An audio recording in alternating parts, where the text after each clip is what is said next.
Hi, everybody. My name is Donna Gorton, and welcome to my show, Beyond the Veil.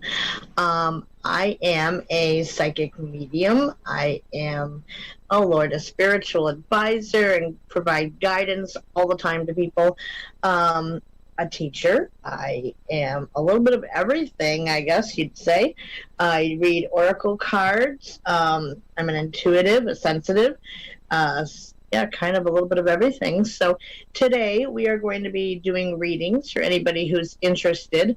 My tablet, unfortunately, that I read the comments on, decided to start an update as soon as I turned it on to get ready for today. So I got to wait for that to finish uploading everything. Starting.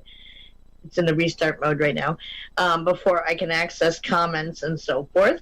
But we will be providing call-ins for anybody who's interested to have a reading. And once I get on, I can access comments for people myself through YouTube and Facebook, etc.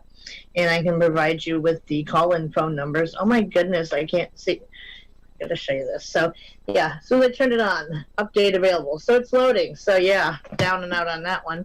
But we'll wing it as best as we can. So how about we start with, that's doing its thing, a guidance message kind of for everybody through the cards. So what is the message everyone needs for their greater good for today? We can start with that. We roll with it here on the Global Enlightenment Radio Network. Flexibility is key, always. So what is a universal message for everyone's greater good for today? And these are the spirit message cards. They always have a beautiful message that always seems to fit whoever needs it most at the time. Maybe I'm going to be up and running. Let me see. Now we just got to get where I need to be. So give me 1 second, and then I will draw said card. That turn on. I'm happy to know that it finished before the end of the show.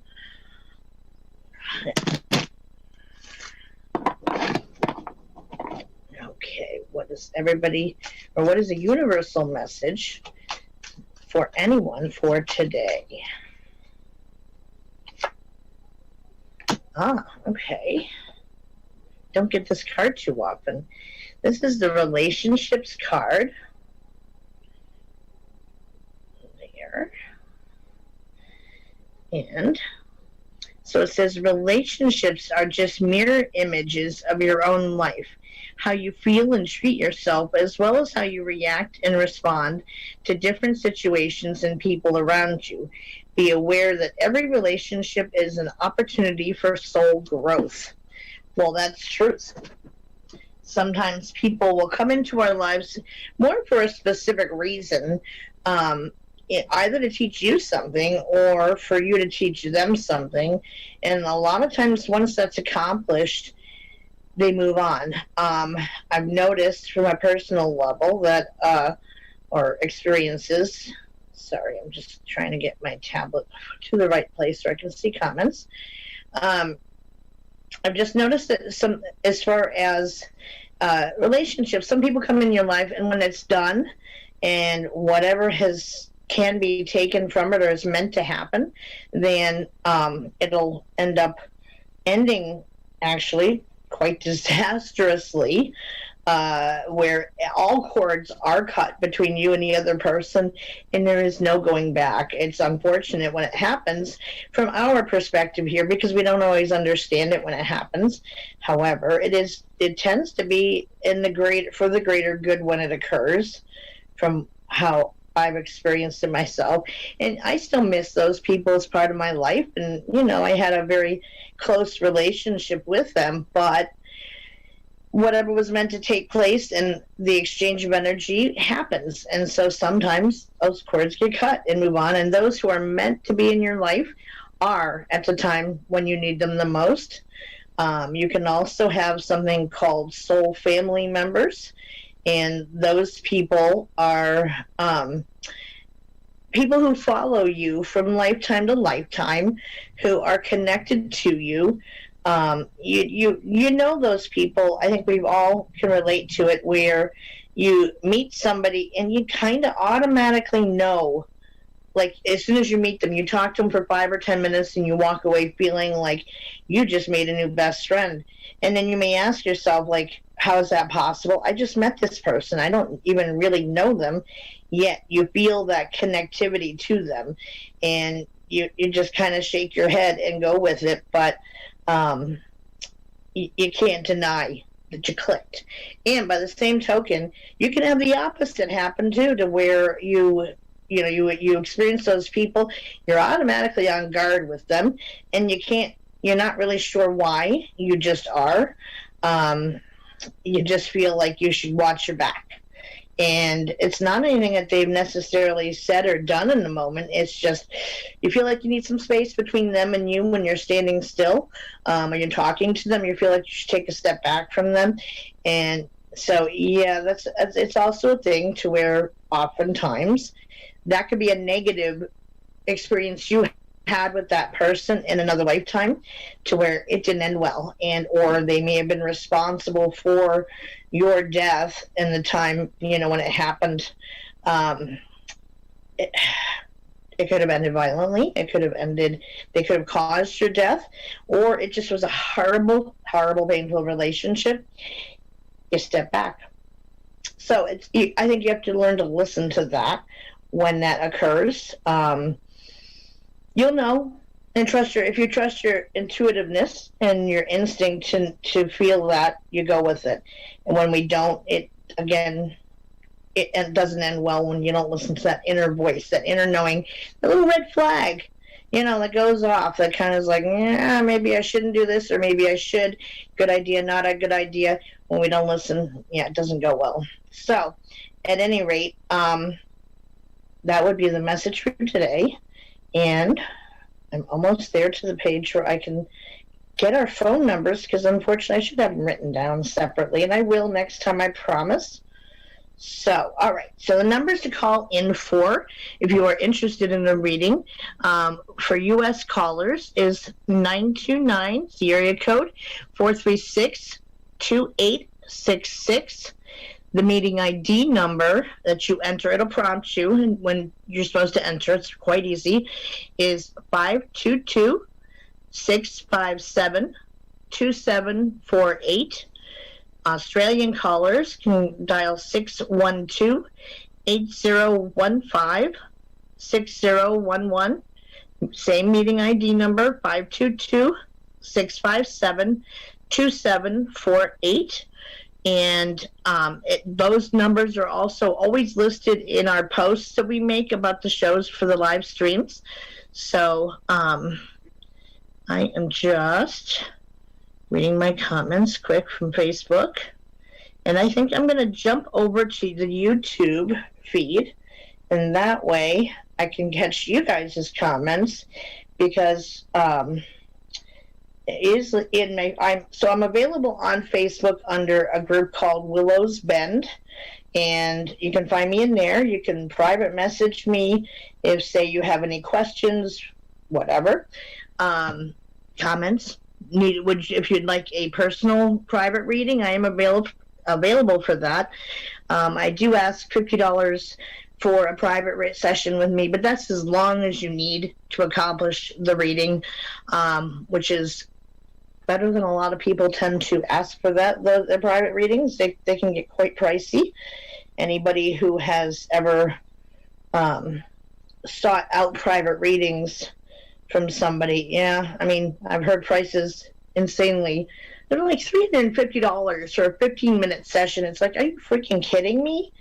Not too many people can afford that. So I try to keep it affordable. I do sliding fee scales for people all the time, because I understand it's not always, within reach for everybody to be able to afford that. So just signing into my Facebook account. Again, I apologize for my tablet deciding to update as soon as I turned it on for the show. It's getting there. So we will get there, and then I will access the YouTube feed. Come on, YouTube. Play nice. There.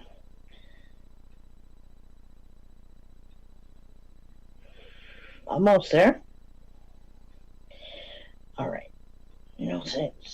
Now. And for some reason, I am not seeing any comments right yet. Sometimes this tablet puts them at the bottom underneath everything else that you can link to.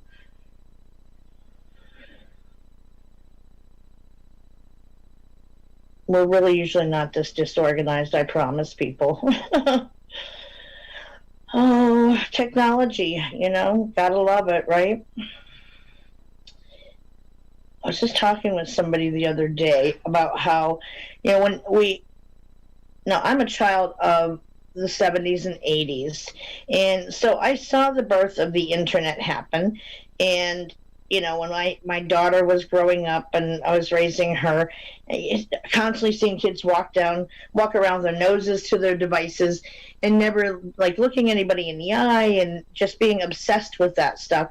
And I thought it was a marvelous thing. I remember the first time I ever did a live video chat with somebody on the other side of the world. It blew my flippin' mind that I could talk to somebody in real time on the other side of the world. And it's not giving me comments on YouTube. Okay, so sorry, people, it's not going to work for me there, I guess. So I'm going to go back to Facebook. I do have a Facebook page that's also called Beyond the Veil, and I can see comments in there, and the live feed should be shared in there for people who are live and want to comment in there and they're seeking a reading. And if worst case scenario, I will pick a topic of a spiritual nature to discuss randomly today, and we'll do it that way.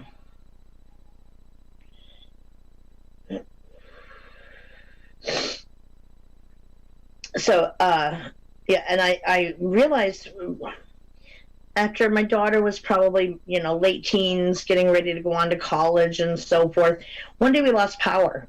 Oh, we had some big storm going through, and you get so used to grabbing your device for something to do, checking messages, play a game, whatever it is, and of course, without Wi-Fi and internet, that isn't happening. So, and then you worry about your battery dying, and you're not, you're going to run out of charge. And I was realizing that, wow, we really have gotten as bad as our kids have with being addicted to the internet. That is one good thing about Global Enlightenment Radio Network is we're on the radio. You can listen. Even if you're in your car and driving, what have you, you still can be able to experience the show that way, for one. And we really have moved away from the art of listening in so many ways, not just, radio shows, whatever, but in paying attention as people are talking, through active listening. We are so quick to form an answer in our head while someone's still talking, so we don't lose our idea, that we forget to stop and pay attention to what someone else is saying first, which is called active listening. All right, I should be getting comments up in here anytime now. So, having the radio era come back would not be such a bad thing, because we have lost so many social skills, I think, with the newer generation who are so used to just having noses down without direct personal interaction, which is really important on so many levels. I was struck by that too one night. I went to dinner with my daughter to, Applebee's, wherever we were, and I looked across the table beside me, and there was a family that consisted of children, parents, and grandparents. And I swear, even the grandparents, every single person at that table had a device, and they all had their noses down at the table while waiting for their food or whatever.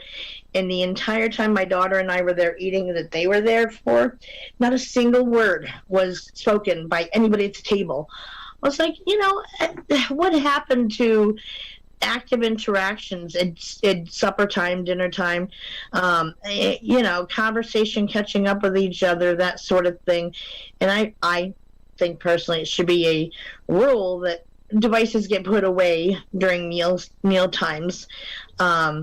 That's just my thoughts on it. I think that we've moved away from that, and people are forgetting how to directly interact with others, unless you have a device. Getting a message by somebody. Let me see real quick. They're at their wits' end is all I saw. Uh-oh.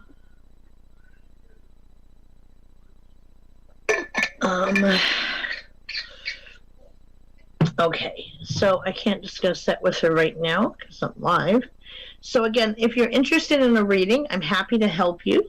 Again, I'm a psychic medium. I do oracle card readings, intuitive readings, spiritual guidance questions, and our call-in numbers for the United States is area code 929-436-2866. The meeting ID number is 522-657-2748. And for Australia is 612-8015-6011. Same meeting ID number 522-657-2748. And again, I'm kind of available for questions at any time. And I actually welcome them. So even if, again, you're not able to call in, whatever, if you have a guidance question you're interested in, you're welcome to message me on Facebook is the quickest, easiest way to reach me, because then I get the whole pop-up, little notice there. So, just kind of scrolling through my comments here. Okay.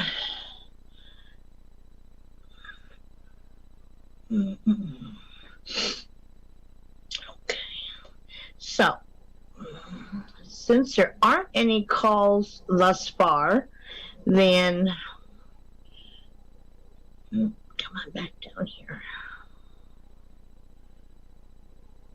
I can pick a topic to discuss.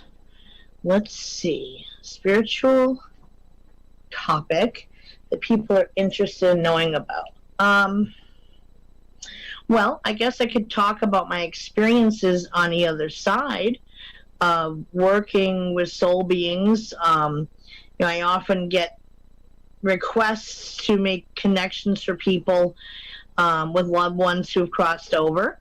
And so, that is an option that for one of my readings. And I get that probably more than others. I mean, it is really a chance for people to have their last say. It doesn't, most people have to wait till they die to have that opportunity. And of course, I've heard every argument to the extreme of the other side of, oh, you're making it up, it's fake, and whatever. Okay, well, if you choose to believe that, I can't change that. But for those who, I provide enough validity that it is a person that they're trying to reach. But so one of the questions I often get hit with the most would probably be what happens if you happen to commit suicide on the other side? What is the process for that?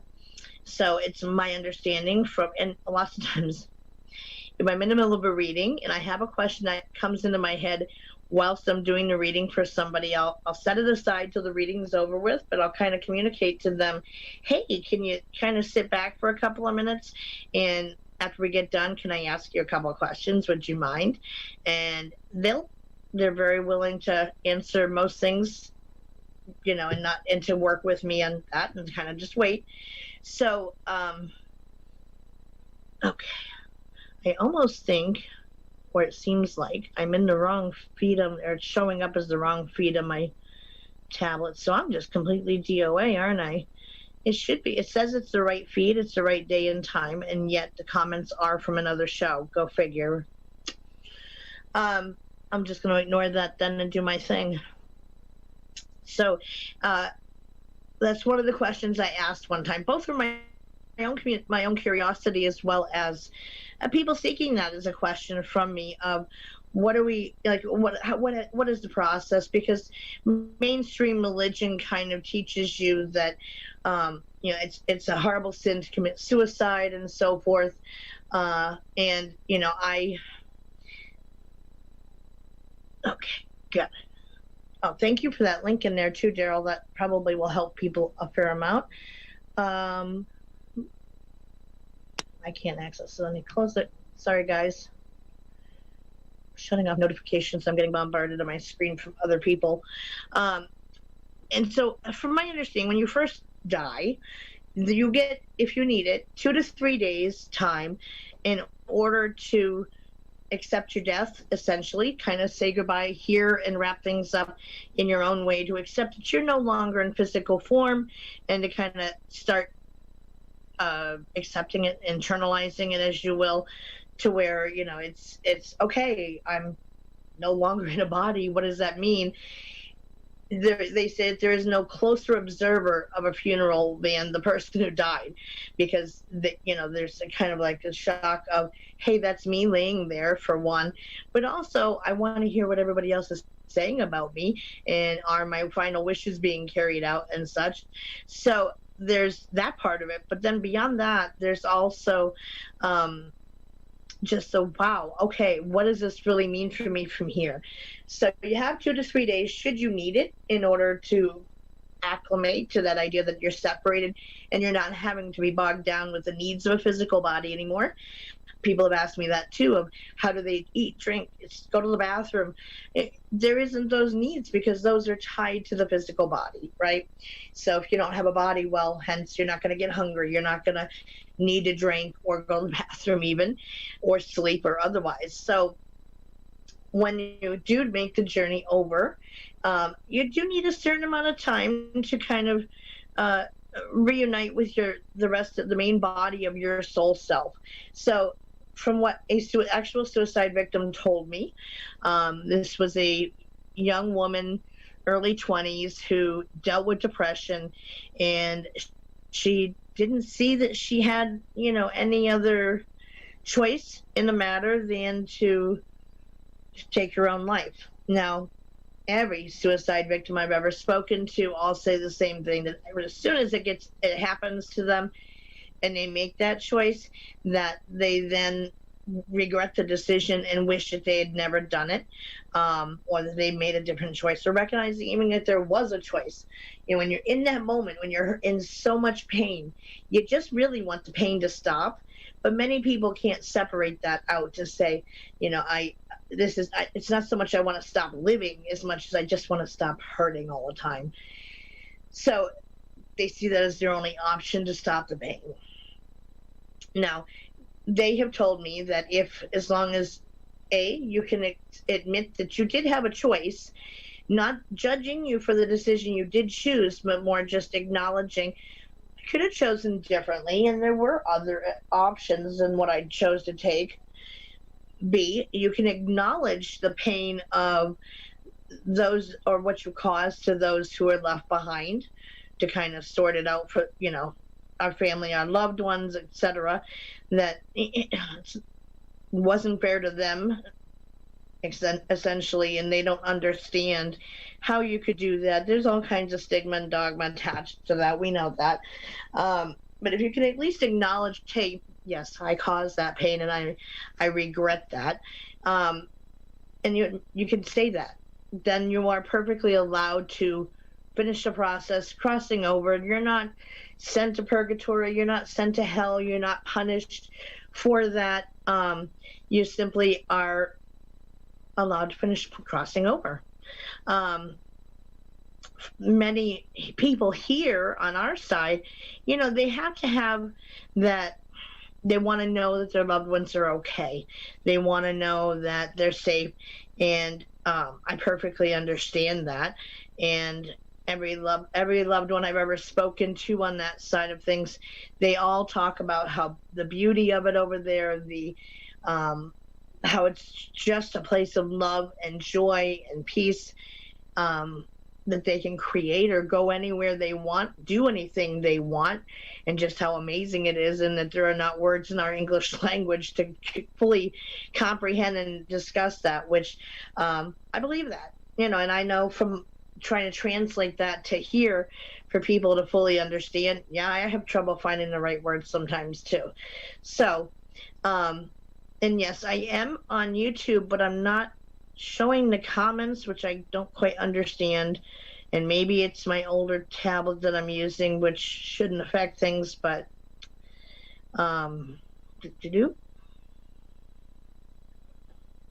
Let me try this and see if this gives it to me. Sorry, guys. I'm got my secondary tablet, so I'm trying to get into you. I'm on the YouTube site where the show is, and I am trying to get the tablet to give me the comments, which it so far is not. It just is showing me all the shows underneath it or whatever that I can jump to from here, which you don't want to do that, right? So again, if anyone is interested, you can call in and receive a reading from me on the air. I'm also reachable via my Facebook group, The Willows Bend. I have my page on Facebook that's called the same, Beyond the Veil, or just private message me in Facebook under Donna Haku Walks the Land Gorton. Now, the Haku Walks the Land is all one word. Facebook doesn't let you space it out evenly when you make a profile, so kind of is what it is on that one, but it's hard to forget that kind of a name. I'm actually also a medicine woman, and that is my medicine woman name. I don't understand where it's not giving me comments on here. Okay, so my apologies for not being able to see anybody's comments. I don't understand the why. So I guess I'll keep up with the topic stuff. Trying to think of any other questions that I get asked the most doing what I do. I guess another question is, does it take a lot of energy to do this type of work? It can, depending on what all is asked or for how long. So the longest I've ever done a live reading show, I went 5.5 hours once, and yes, I was tired by the end of that. That was a little bit rough. Switching gears for me. So the way my gifts work, now everybody who has gifts and are tuned into them and kind of have emulated them within themselves, not emulated, that's not the correct word, integrated, there we go. They manifest differently. So you can have 5 psychic mediums in a room, and we're all going to process our gifts slightly different in how we see things or how the experiences come out from us. So for me, it's like a switch that I turn on and off. So if I am, say, presenting a topic on something, at that point, I'm not tuned into, my gifts aren't turned on, right? So I'm just Donna at that time, same as everybody else, no more enlightened or otherwise. And if the switch is on, yes, I pick up on spirit energy. I hear things, I see things, and I'm able to make connections and tune into someone's energy in order to give a reading with the cards, etc. So it is a little bit different. So when you're going back and forth, so say in a typical live show on YouTube, Facebook, and you have the comments that I don't get to have at this time, because I don't know if it's my tablet or if it's something else, but for some reason it's just not giving me that. So I'm going to try my Facebook page, see if that comes up any differently in there and gives me comments from today's feed.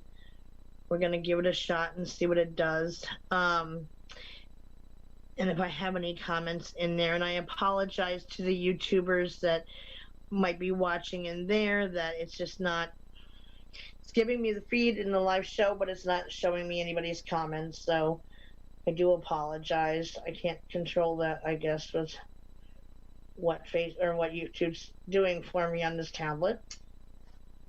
It's never been an issue before. I can at least see them if I can't respond by typing them. Watch out, Jake.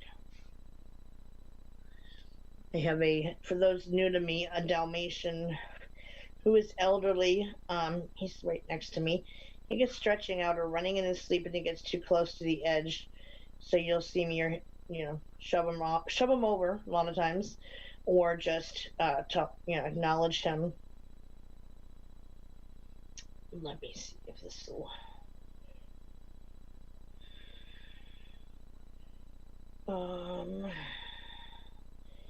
Yep, these are all comments from the Willows Bend show, which is odd because it's dated as today's show. So go figure. No clue. So anyway, we'll roll with it, right? But that aside, the screwiness of my technology today. So there are different options when you cross over of how you reintegrate with your soul self from the way I understand it. Now, I by no means have all of the answers of the entire process. I don't think a human is capable of having all of that.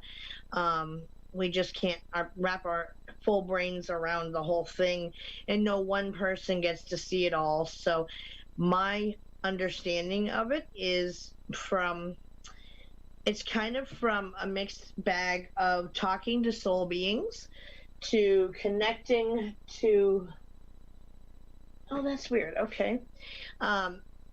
There have been times within human history from probably starting around the 1970s, I guess you'd say, to now, to where groups of soul beings have come forward and announced who they are, that they are that, and they're bringing forward information and messages to us, to teach us about the nature of the soul. And what they bring forward is from different views of it to help us understand and gain enlightenment, to move forward, to evolve ourselves, to integrate that knowledge in how we conduct ourselves now in preparation for what I call going back home.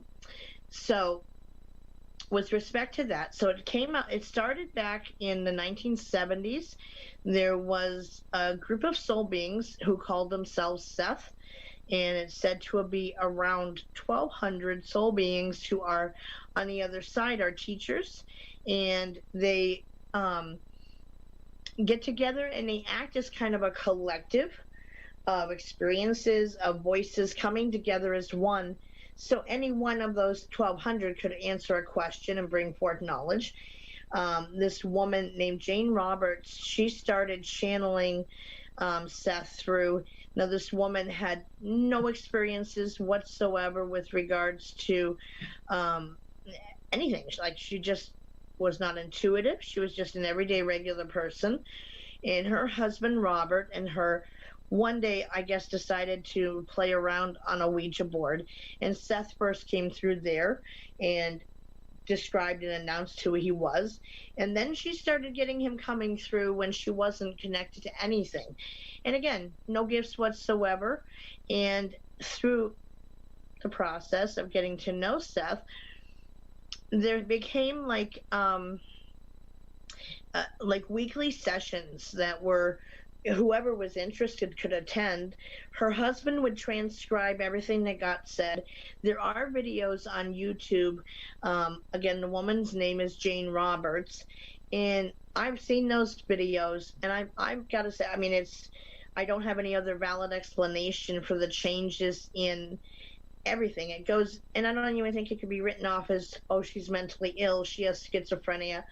I don't think that's the case, because everything about her persona changes, and it's not even like a multiple personality thing. It is simply she ends up having the same changes to her voice each session, and she has her countenance, her body language, everything about her changes. Her voice tone changes. She takes on like a Middle European accent, almost German sounding, if you were going to put a label on it. And she'll sit there and would answer everybody's questions, and would just answer everybody's questions. And her husband, he would sit and transcribe it, writing it all down. And he would, over time, they ended up having 6,000 typewritten pages of information to provide. And one day Seth announced he wanted to write a book, and he wanted Jane's permission to be able to essentially use her body but push her consciousness to the side so that his words would be what was on the paper, not hers. But he could utilize her body to type the words out for him. And the first book that was put out was Seth Speaks, And it was a book all about the eternal validity of the soul. So Seth speaks the eternal validity of the soul, and it is available on YouTube in audio book form, but the voice they have narrating it is horrendous. It's like a computerized elderly man with a British accent. It's kind of silly sounding. It's hard to pay attention to because it's very dry. It messes up common basic words. It's just, yeah, not good. Yes, I do know Facebook's not working, Sandy. I get it. It's not working on my end either, so I'm winging it.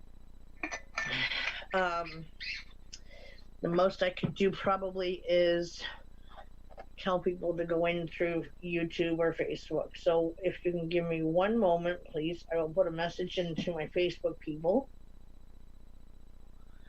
rather than having my phone go off with people wondering where I am. That was my admin in Facebook who was messaging me to say, yeah, something's wrong.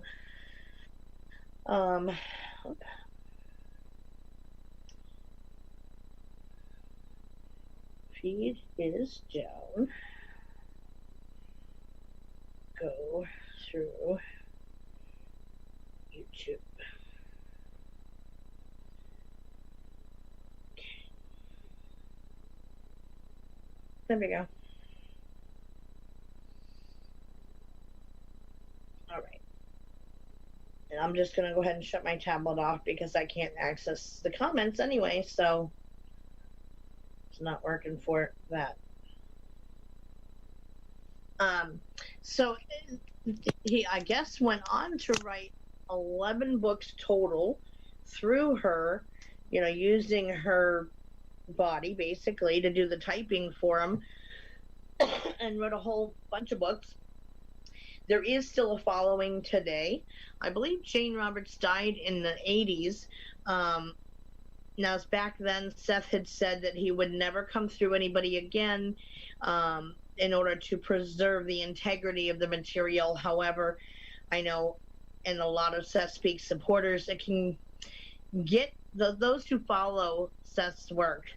They're an intense group, I'm not going to lie. So my interaction with them was, there is a Facebook group I joined, and I had asked them simply, you know, what do you guys think of, is it possible that he could choose to come through somebody now? Because I had reached out to him on the other side, and yes, he spoke to me, and I brought him through into my my Willow's Bench show, and I mean, I trust what I get.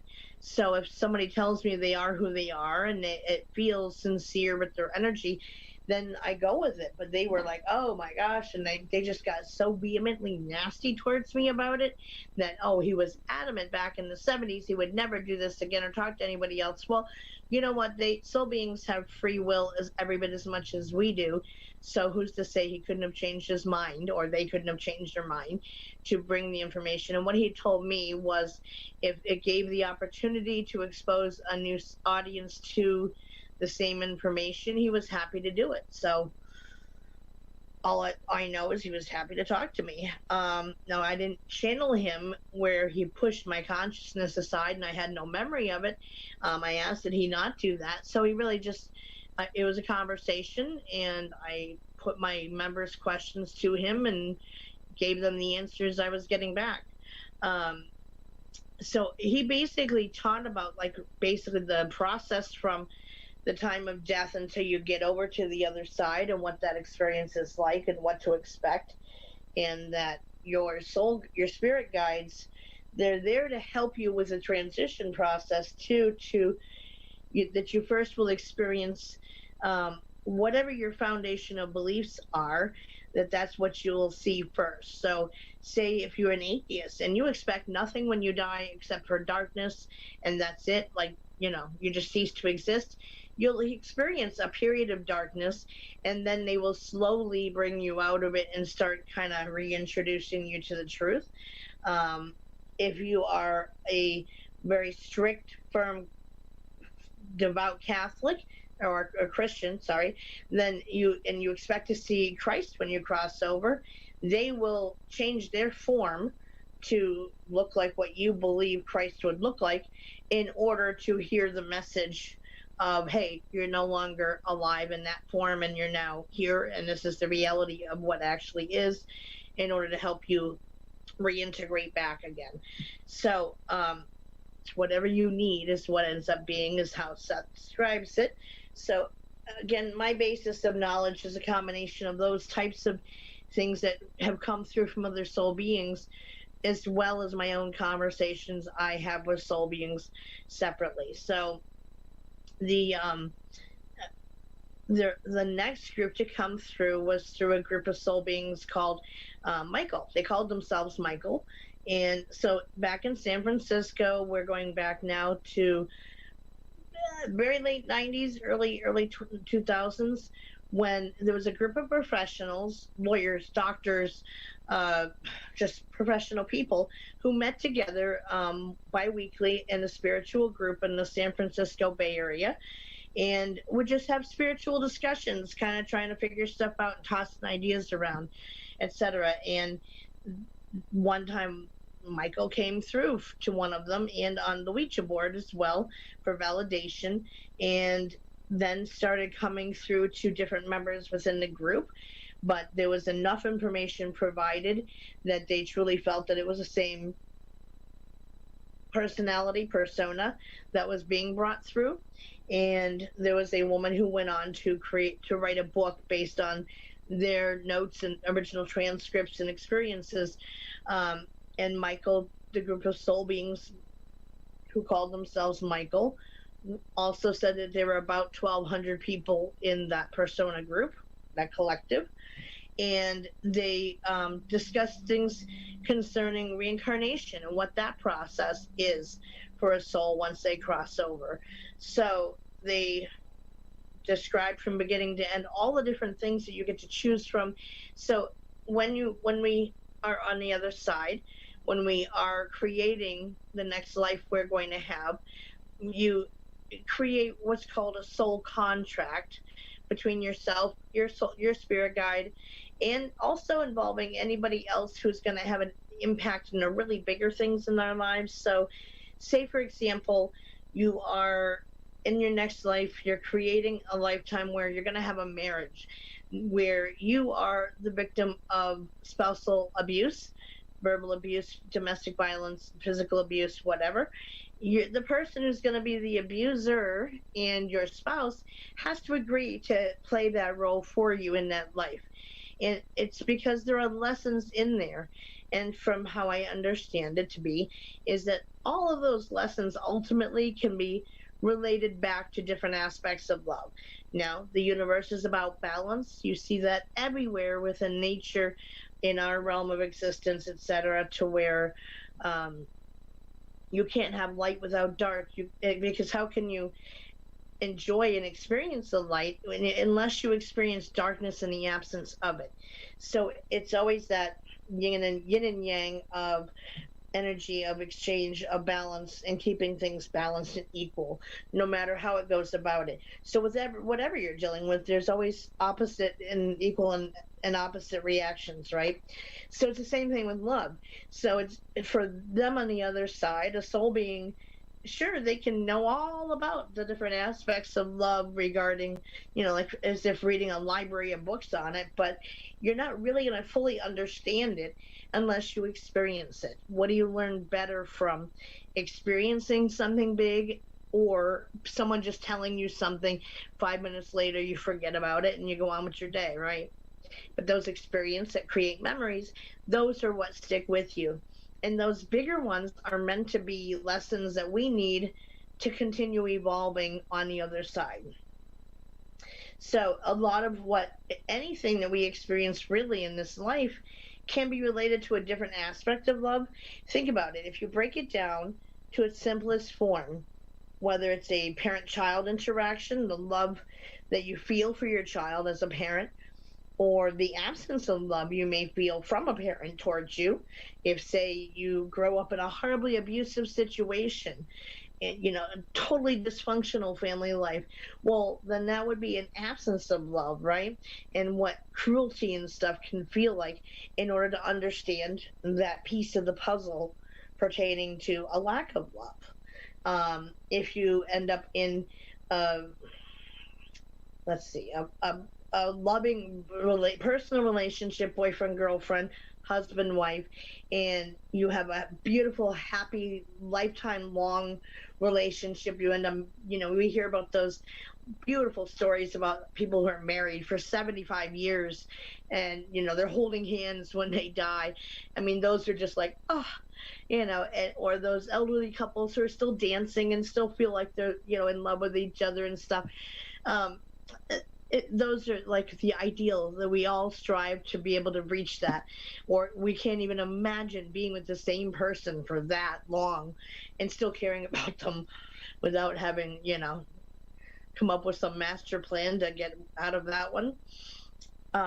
And so it's to that is another aspect of love, of that complete and utter devotion and ties that you make to another person, where you're making a vow on your wedding day. Now, to me, a vow is more important than a promise. So when you make a vow to something, you better be willing to drag your ass over cut glass to be able to keep it to the best of your ability. But like, you'll see hell freeze over to where there's no option left before you break a vow. And you make a vow on your wedding day to be committed to this person, to do everything in your power to stay attached to them, to make it work. And there are those couples that, that's a lifetime deal. There's no divorce. That never comes into play, because you vowed that you would be together, and this is the person I'm going to spend my life with, and they do. So that's another aspect of love. But by the same token, how many couples do we meet, or celebrity news we read, to where, a celebrity gets drunk, shoots off to Vegas, gets, or stoned out of their mind, hooks up with somebody that they met hours ago, and then it's a big news, oh, but so and so got married, but they got divorced less than a month later or a week later when they realized what they did. It's that would be the opposite of the fleeting nature of not understanding love. And so that would be a growth experience in itself, right? So everything that we have experienced, in no matter what species or race here on the planet you are, could be seen from different aspects of love. And I think that is what ultimately we are here to learn about, to grow from, and to, see in preparation for life on the other side. And you can go anywhere. So in designing our next life, it's going to be a combination of things. Not only what type of a personality you're going to have. Are you going to be a head in the sand kind of introvert, of don't look at me and I don't want to get involved, and I don't like any trouble type of person? Or are you going to be outspoken with a strong, powerful voice, and that you're going to stand your ground no matter what and kick ass, take names and numbers? Or are you going to be a teacher? Are you going to be an artist? You choose all those different things from those things of who you're going to be in the next life. And then into that goes into how that's going to manifest. So you have all these choices to make, to choose from, and with what lessons you need. And for the bigger lessons, again, if someone's going to play a part in that life, they have to agree to it in order to have it manifest. Now, even in terms of, this is another question I get all the time, well, what about the really horrible, evil people in the world? What about them? How do you explain that? To me, it really is no different concerning them than it is everyday people who strive to be a good person. Those who are going to be the victims of that person, they have to agree on the other side to play that role. And even within the role of victim, there's still learning that can happen, even though we may not understand it, because the human understanding and consciousness is kind of limited. We, may think we're cock of the walk, top of the food chain, and maybe here we are, but not on a universal level. There's still a whole lot out there we don't understand and know about. And so that those people who are serial killers, mass murderers, rapists, etc., they are still following a certain path from a certain perspective to understand like the choices that they made along the way, or that happened in their life that led to them to make those choices. Those still kind of involved a different aspect of love, or a twisted version of it, or their understanding or lack of understanding of that. And so there's going to be growth through that experience, even on the most, what is to us a horrible level. Think about why it's a horrible level to us. Our personal morals and values and ethics, and our foundation of beliefs as far as religious teachings, etc., those are all what makes us judge something as being acceptable or unacceptable, right from wrong. So those boundaries are not the same on the other side, because they look at it from a bigger picture than what we are looking at it from. So the teachings of Michael taught about all the different things that are choices to choose from in creating your next life. Anything you have left over from this life, like our actions now, if we didn't learn lessons that we came here to learn now, well, guess what? They're going to show up in the next lifetime, and it may not be in such an easy format to learn. Or, because my experience is in my own personal conscious waking life, if I'm not getting something I should be, the lesson gets louder. It gets harsher. The consequences get bigger until I get it, and I have to accept, oh, okay, now I can step back and see, okay, yeah, I got it, and then move on. However, if we fail to do that and we ignore them, they're going to keep getting louder and bigger. And our lifetime here can end before we grasp that. So on the other side, it may be a worse situation you have to deal with in order to still get that message, because you need it in your evolution as a soul being. Excuse me. So that is always the goal of a soul being, is to evolve, to continue growing, to expanding and moving forward in your consciousness and your collective memories. And every lifetime you have, so the way I explained it in my group, the Willows Bend, to those who weren't quite grasping the soul consciousness, is if you picture, and I drew the artwork for it, which was quite funny because I can't draw, was if you picture the head of, like, the soul consciousness is like an octopus, right? So you have the head of the octopi. There is the main body, the collective of every experience you've ever had as a soul being. And then each of the arms, octopus have 8 arms, right? And they are capable of acting independently from each other, moving independently, doing different tasks, yet they're still connected to the main body, who is directing what's playing out. So if you can think of it in terms of that each octopus may have a cajillion arms or thousands of arms, and they're each doing their own thing, but they're all, that is feeding back and being controlled by and overseen by the head of the octopus, the main body of it.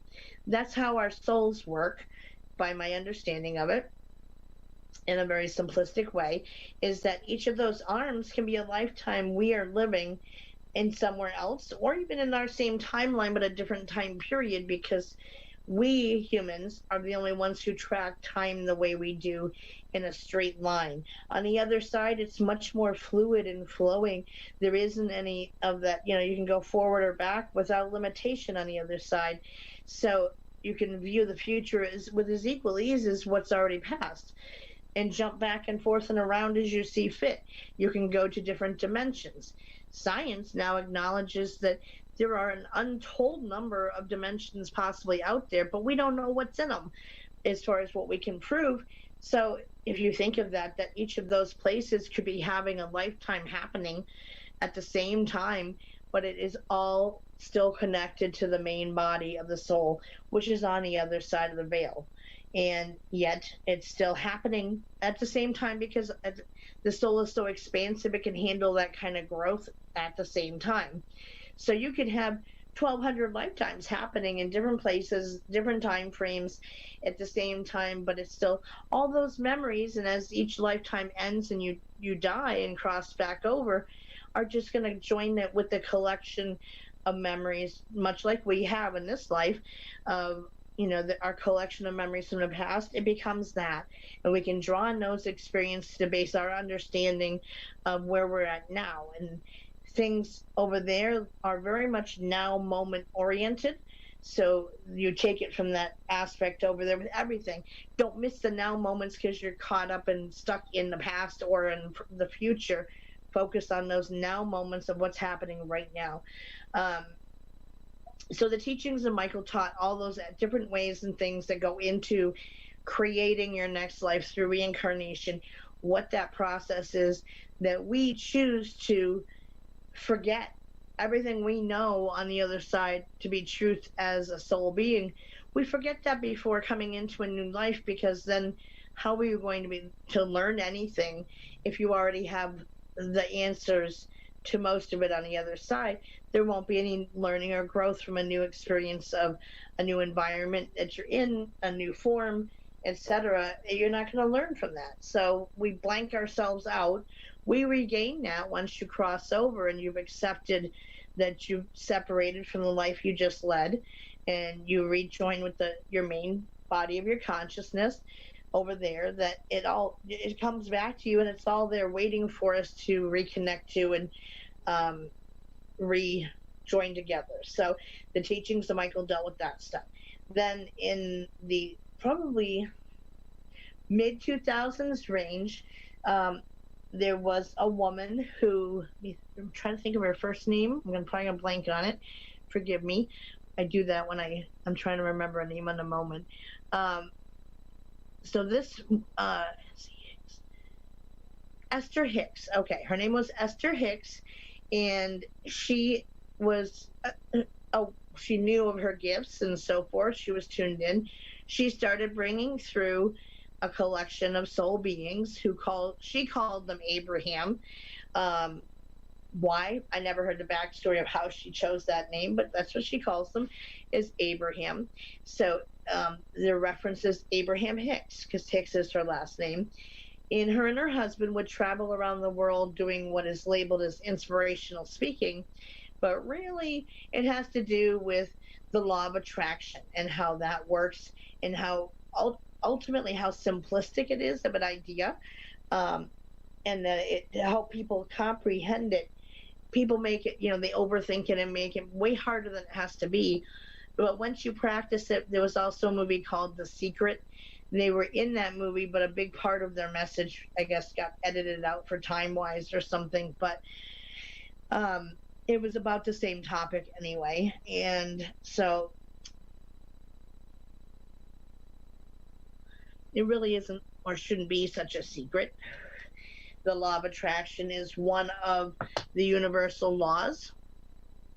The universal laws, as an explanation, they are the laws that are broadly accepted universally across every belief system here on our world and our timeline as being truth, and they resonate with everybody no matter what your foundation of beliefs are. It's a way of conducting yourself and curing yourself and understanding what your part in things is, and this is how you should carry yourself. So it's kind of like a lot of them are similar to what Christians look at as the Ten Commandments, except they're bigger, they're more expanded upon. So there are 12 basic laws, but then from there it goes out to even further to 21 sub laws as part of that, but most at least adhere to the 12 if they're going to follow them, and the law of attraction is one of those. So the law of attraction has to do with basically the principle of what you put out comes back to you. It's really is as simple as that. So if you are constantly focused on negativity, you are depressed, you are constantly having all this drama in your life, you can choose to change your thinking, change your view on it, to put yourself into a more positive headspace, to where that's more of the vibe you're putting out around you, and things will start to change for the better, and good things will start coming your way because of that, and things will stabilize out to where you can actually be happy. But some people overthink it and make it so much more complicated, and we are taught in this life, the harder you work, the further you'll get in life. And the more hours you train, the better you'll be, and the harder you work and fight at everything, the better you're going to be. Well, in this, it really doesn't have to be that hard. What do you get at the end of all that? A trophy? Really? That's about it? For all that hard work, a medal to wear around your neck that's going to collect dust a year from now in some corner, some obscure corner of your house that, once in a while you look at and be like, oh, glory days, and then you move on from that and you're like, yeah, that's just part of your past. But then what? So the law of attraction, it's more about, you don't have to work so hard at it. Now, I am what I consider a positive realist, okay? If something does not deserve a pretty bow on it, I will not put it on it just so it has a pretty bow. I look at it and I speak my truth, and I'm blunt about it, and I can be a big mouth. I fully own it. I try not to hurt anybody by doing it or giving my opinion or telling somebody my truth or view on something. However, probably I'm going to speak it anyway. I just try not to be hurtful with it. If you have toilet paper coming out of stuck to your shoe when you leave the bathroom, I'm going to be the person to pull you aside and say, look, dude, like, take care of that. Or shove the tag back in your shirt if it's hanging out when you're walking around like that, or your shirt's on inside out. The person to pull you aside and mention that, just because it's to make you feel more comfortable, I guess. Now, that being said, I'm a firm believer in the power of the spoken word. And I understand that, I always try to find one nice thing to say to at least one person per day. Now, I'm not lying when I say it, because I don't lie. So it has to be something honest, but it can be a little thing. But, we don't understand how that one thing said to that one person could totally turn their day around to make them feel brighter, stand up taller, shoulders back, and raise their head a little bit higher and say, wow, I never thought about, or that was really nice of them to say. But and then in turn, they can go around and turn around and do it to somebody else, to pay it forward, to show that kindness on to somebody else. A good deed for somebody once a day is a good rule to have too.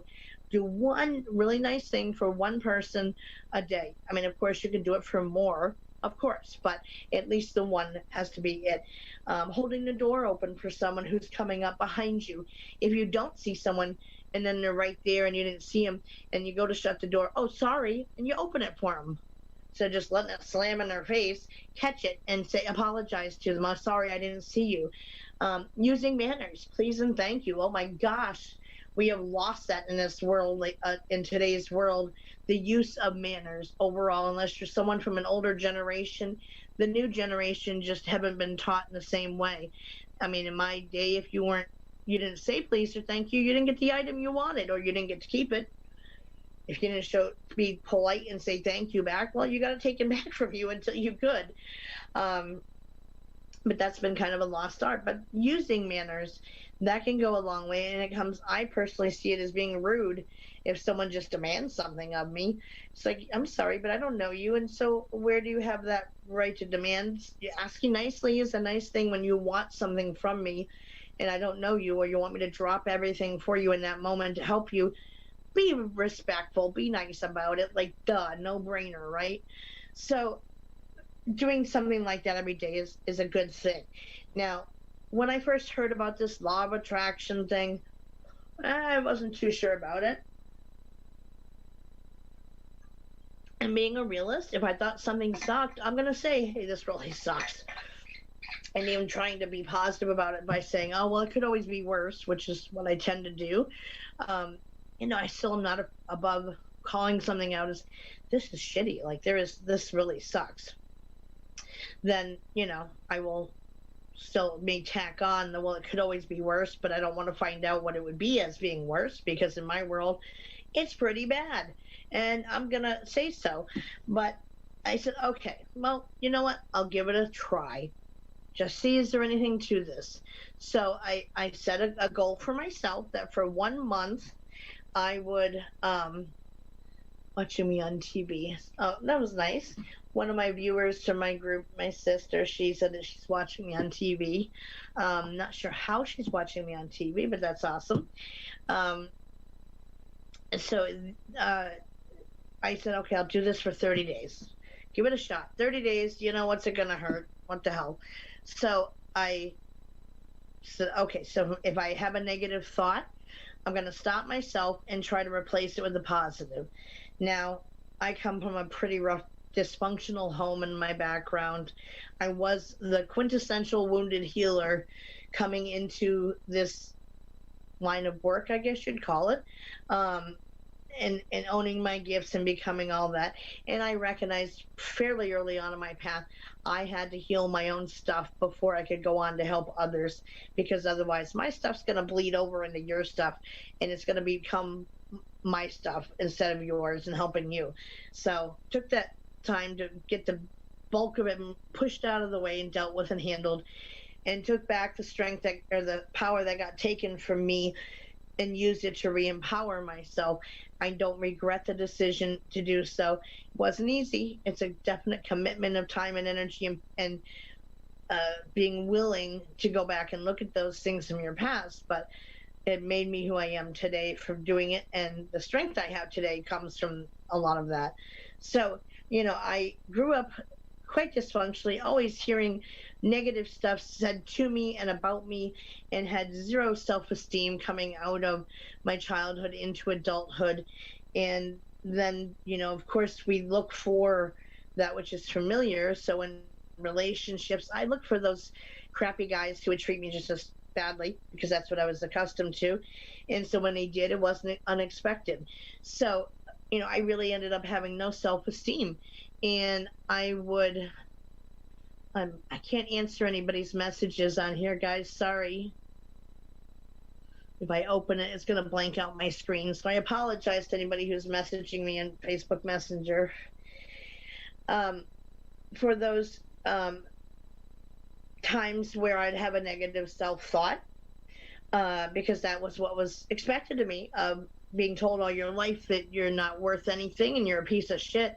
Well, you're going to have those negative parent tapes playing, those family tapes playing whenever you encounter something, you make a mistake, you go to do something and it doesn't work out. Your first instinct is going to be to call yourself a bad name, to refer to yourself as something of low value. And I was no different, did the same thing. My go-to was calling myself a dumbass. Dumbass, what'd you do that for? Or, damn it, Donna, you're a dumbass. Or my mother's gold standard was, and please excuse my language, and I hope I don't offend anybody, and I'll go easy with it, but it was either, Jesus Christ, Donna, when I would make a mistake, or God damn it, Donna. And I'd be like, so that would be the first thing I would hear in my head if I screwed up something. And it was always the ultimate trying to be perfect to avoid those experiences. But so that would play in my head when I'd make a mistake. I'd say those things to myself and beat myself down further. So I said, okay, for 30 days, if I think one of those thoughts, I'm going to push it aside and replace it with something a little bit more nicer and pleasant. If I called myself a dumbass, no, you're not a dumbass. You just made a mistake. Moving on. Okay, done. Moving on. Don't focus on the mistake. Learn from it and keep going. And or rather than always having that on the borderline of negative thoughts about something I would encounter in this life, if it sucked, instead of just dwelling on that and being like, oh my God, this sucks so bad, this is so hard, they did this, and blah, blah, blah, and residing in that place and having it be fed, because negativity breeds negativity. Violence breeds more violence.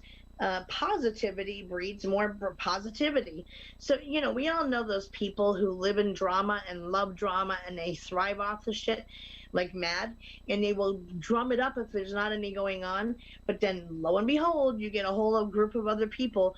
Oh yeah, no, I know just what you mean. It's just like this. And they just keep building it up and building it up. Well, the positivity is contagious too. How many times have you looked at somebody who couldn't stop giggling and was just laughing hysterically, and it got you laughing by watching them laugh? Or watching a funny movie and busting a gut out over that, and that left you just feeling like, oh, that was fun, but you're kind of like relaxed and you're calm. When we experience positive things, our brain releases certain chemicals that make you feel good, endorphins and such, that make you just either raise your mood or relax you and calm you down. And the same thing when you experience anger and reside in an angry place all the time, your brain releases negative emotions that literally attack your internal organs. The blood rushes to those things, those centers, and hyper focuses on that. And it can cause damage to your internal organs from always residing in a place of anger all the time or negative emotions. So I said, all right, you know what? I'm going to step back from this and I'm not going to contribute to it any more than I have to. Now, if I'm still going to be me. If something bad happens, I'm going to say, wow, this sucks. But I'll be more like, okay, moving on, replace it, keep going. So I found at the end of the 30 days that things were actually better. Things had calmed down in my life. New doors started opening to me that weren't there before. So in that time of my life, things were bad, like bad, bad. I had lost almost everything that I had worked to build in my life and to get where I was and to move away from the dysfunctional place I was in my early childhood and poverty and so forth, and at least I made it to middle class, and I resided in that place of being grateful for it, but at the same time that became the expectation of living there, having those things, and I graded my life by those things of having that middle class car and having that middle class house and the nice clothes and all, the access to a middle class life that I never got to have growing up and experience. And I lost almost all of it through these experiences that were happening in my life that were out of my hands. And it really at the time seemed like, well, there were at the time, all doors were closed. And I got always taught that if all doors are closed, well, you look for a window cracked somewhere, right? There's going to be one. And I could not for the life of me figure out a way out of it, because where things resided at that time, decisions were out of my hands and in other people's hands. And I referenced a little bit ago universal laws. Well, that's one of them, is that we cannot control what anyone else says, thinks, or does, right? And that is truth. We can't control it. And so much strife in our lives comes about from trying to do just that. We try to convince people to believe things the way we believe, see things from our point of view, and we get so frustrated that they're in their own mindset, and we can blatantly see how wrong they are and how screwed up their path is. And why can't you see it my way? Why don't you understand it from my point of view? We can't control that, folks. That is, stop and think of how much time and energy in your life has been spent towards that. Well, in reality, you can't choose that. You can only control what you say, think, and do, and that's it. So if someone else isn't where you're at in your life with their headspace, then you leave it alone. I don't mean walking away and kicking the person to the curb, but leave that topic alone. Don't badger them, don't pester them, because it has to be their choice to meet you in the middle or change their thinking to understand it from your perspective, even, or make those changes in their life to get to a better place. If they are self-destructing, you cannot stop it, because they need to choose that for themselves. So I had to look at, things in this stuff in my life was pertaining to everybody else's decisions, and my life really was on hold for where I was, and I had no say, and I felt powerless, and I was so deeply depressed over having lost everything I worked so hard to build. And it just seemed like, and I still had my kid at home to support, and she was still in high school, and my God, so what am I going to do? What am I going to do? It just was that place of just keeping it running. The negativity just kept on flowing, and it just kept coming at me to where I was so overwhelmed that each day I was kind of like, what else could go wrong? Well, life would say, well, guess what, Donna? Let me show you what else can go wrong. Surprise, here's one more. So when I tried this positivity thing, literally, I started seeing doors start to open. things that had been on hold for other people's decisions that were pending, those decisions started getting made, and it started happening to where I had to sit back and kind of say, all right, so let's just don't jinx it. Just let's see how this is going to play out. Don't put your full trust in it. Don't put your eggs in one basket. Let's just wait and see. And stuff started getting better. People whose decisions I had been waiting on to move forward with something, they started coming through. The wait was over.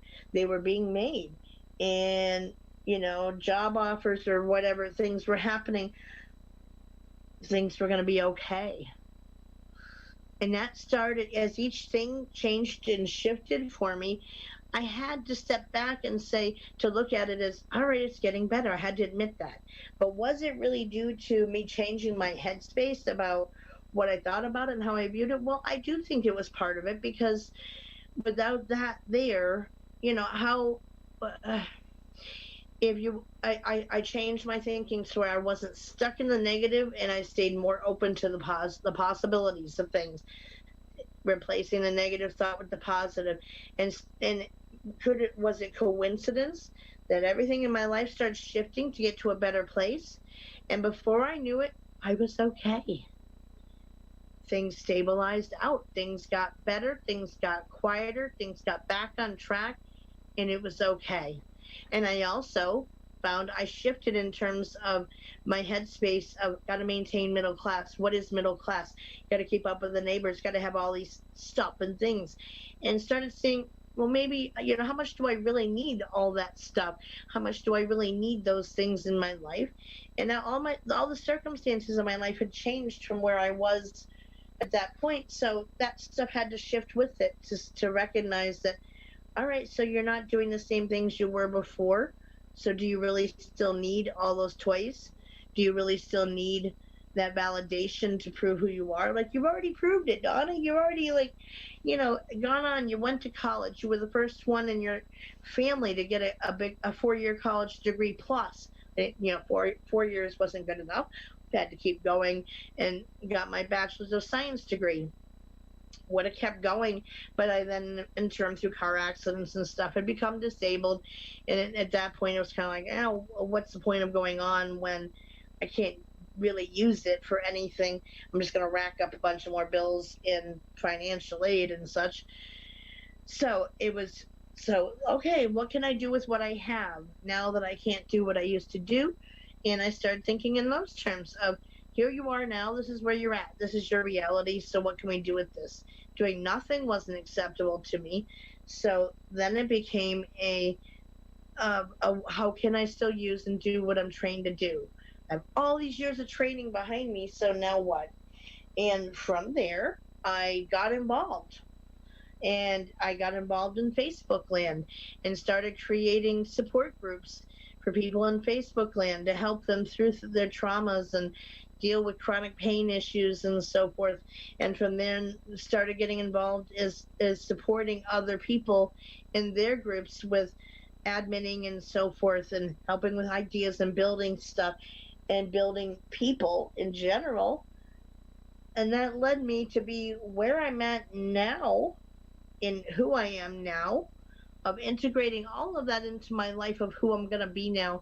That I was, if you would ask me this 7 years ago, we'll pick that as a number, that could you see what do you think you're going to be doing in 7 years? It would have had nothing to do with where I'm at now. But it started with being open to the possibility of, let's see if this works, this law of attraction.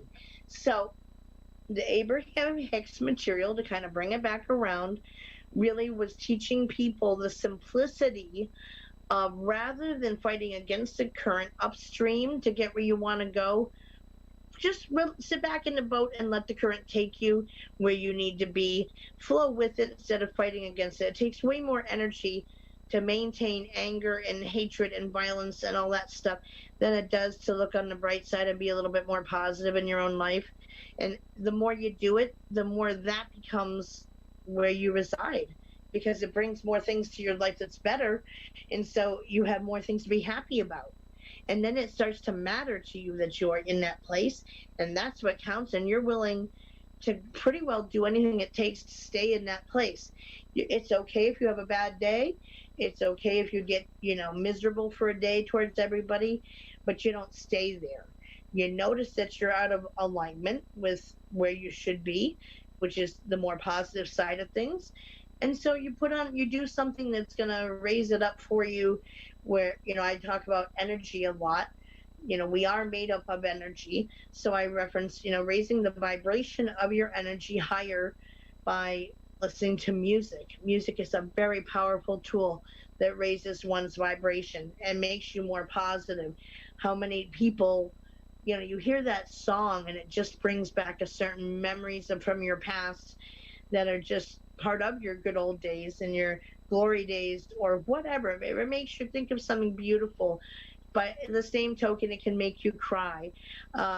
They're connected to music and what was going on in our lives at the time it came out, whatever. But it can bring you up, go dancing, whatever.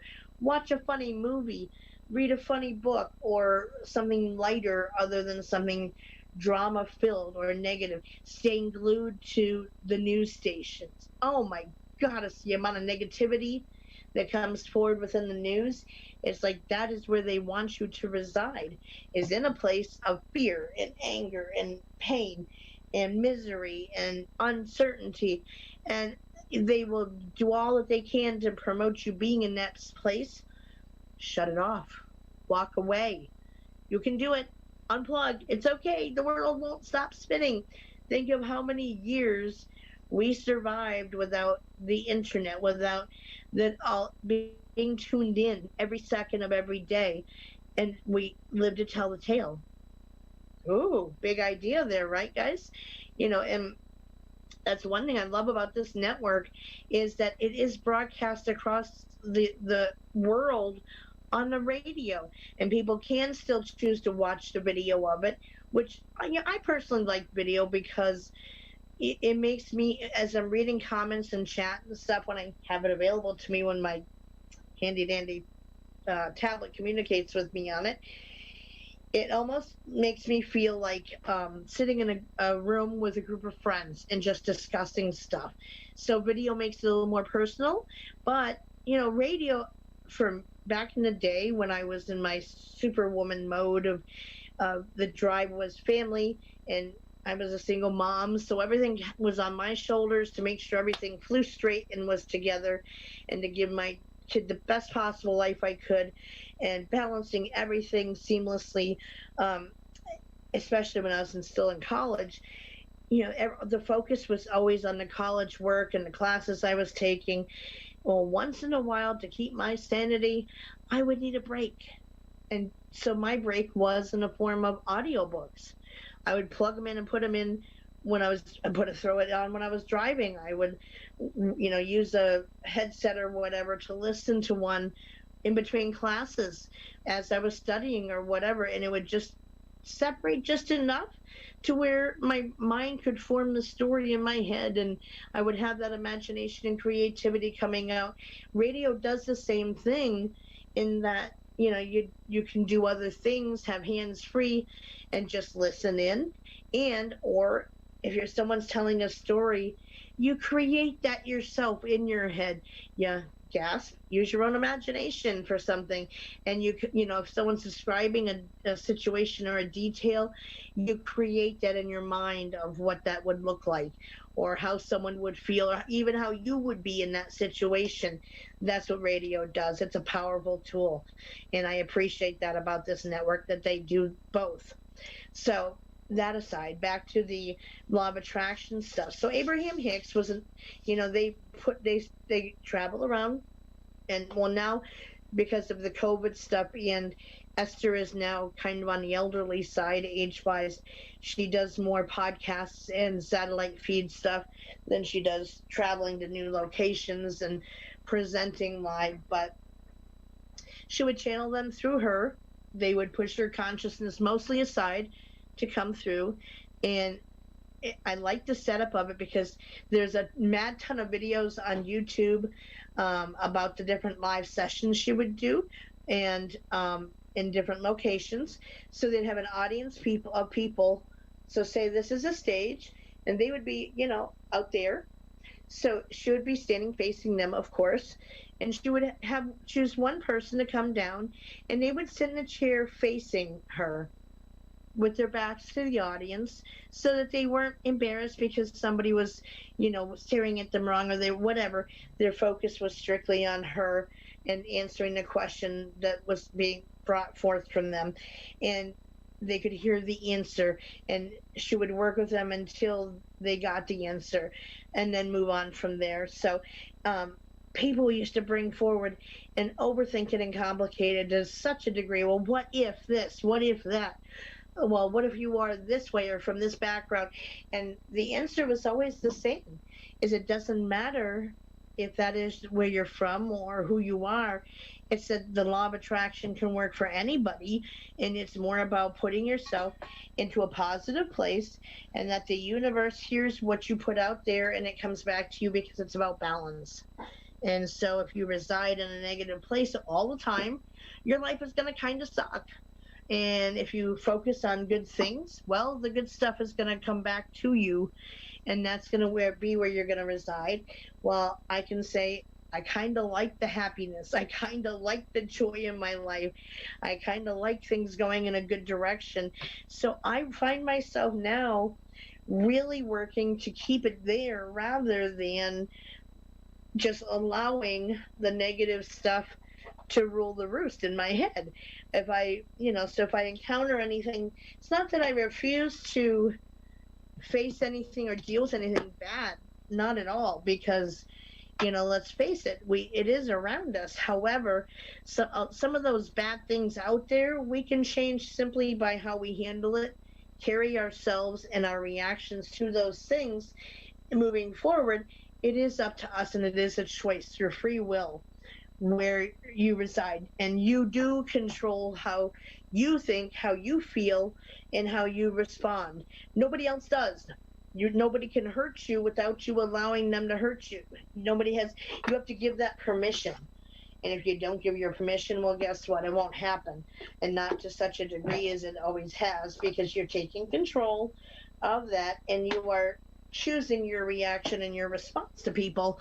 You're not letting them pull your strings. You're not letting them jerk you around. If someone starts to make you mad, you step back and you can choose to laugh at them instead. Well, guess what? Nothing confounds somebody who's mad quicker than somebody laughing at you, and you don't know why they're laughing or what they find funny, but the person will give up in frustration and walk away. So someone's coming at you defensively or trying to pick an argument with you. When you start laughing at them, they're like, what do I do with this? This is a new dance step. I don't know. Yeah, I'm not too comfortable with this. And they'll walk away because they can't figure out what's so funny. And they're frustrated because they can't get your goat and get the reaction out of you they're looking for. So you can choose that. So nobody can hurt you without your permission to let them hurt you. It is a choice. People will argue that with me, and I've been on both sides of the fence, guys. I know and understand it from both sides. I've heard all the arguments, used to live all the arguments of it. Well, all these things can happen to you that you didn't choose, you don't want. So what do you mean you can control that? It's not controlling whether they happen to you. It's choosing your response to them that we have control over. So, sorry, my Dalmatian's relocating here. Jaker Baker. Get where you're going to be, Jaker puppy. What? Hi. Go ahead. Okay. He's probably between 15, 16, give or take. He's an old guy. So, where you reside, in how you conduct yourself, it is up to you. We do have that choice. And so when you catch yourself going down a bad road emotionally and staying stuck there, when you find yourself depressed and you think it's hopeless, well, it's not. You can choose to make it better. You can choose to reach out to get help. And now this isn't necessarily referencing those who deal with clinical depression, because that's a chemical imbalance with your brain. You can't control if you get help for it. You can choose if you are, you get treatment for it and you're handling it that way. That's a choice. Wow, it is, isn't it? You can choose whether you stay stuck in it and you just keep feeding it every day like an ugly monster under your bed where it stays big and you can't touch your feet to the floor or else it's going to eat you. You choose that, guys. You choose what thoughts are in your head. You can push them out and people will, trust me, I've heard everything. And I used to be one of those people who would be like, oh no, I can't, I don't know how and I can't control it. Well, instead of saying I don't know how, well then be willing and open to learn the new skills on how to do it.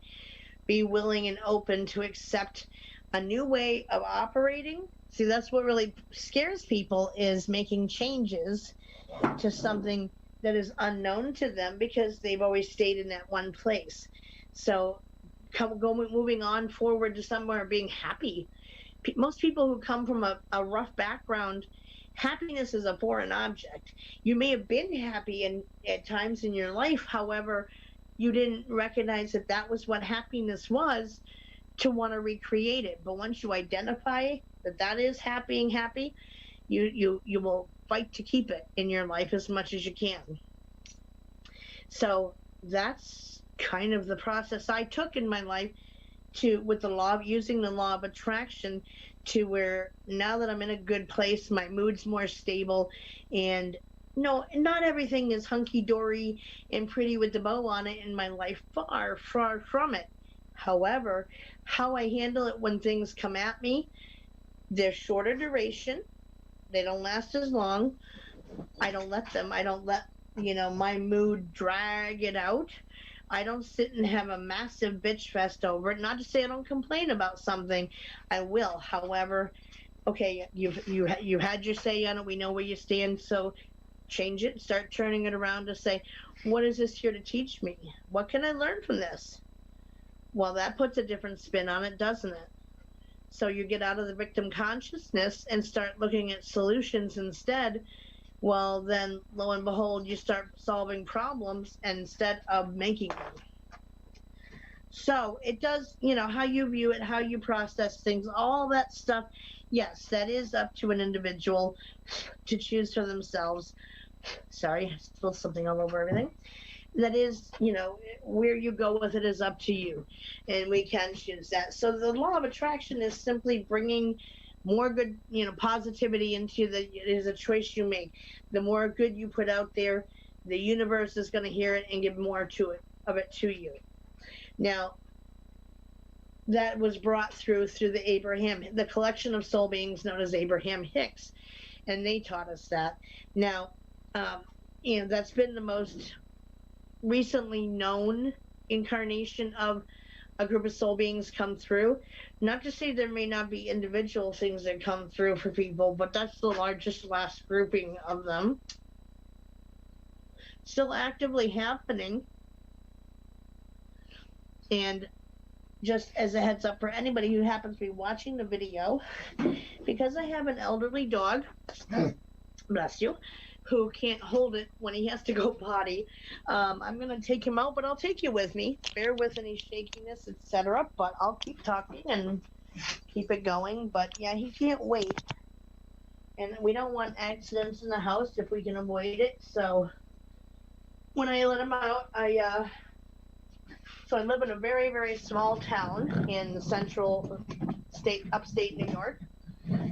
And so he goes out on a lead line. I don't have to go out with him. I just have to sit on the porch so I can let him back in. So bear with me while I go and hook him up. Yes, we're going, son. We're going. And if you have a weird view, it's because I need a walker to help me walk a lot of times. So you get to go for a little wheelie ride with me. Welcome to my porch, such as it is. Let's hook the ginger up here. There you go, son. Have at it, honey.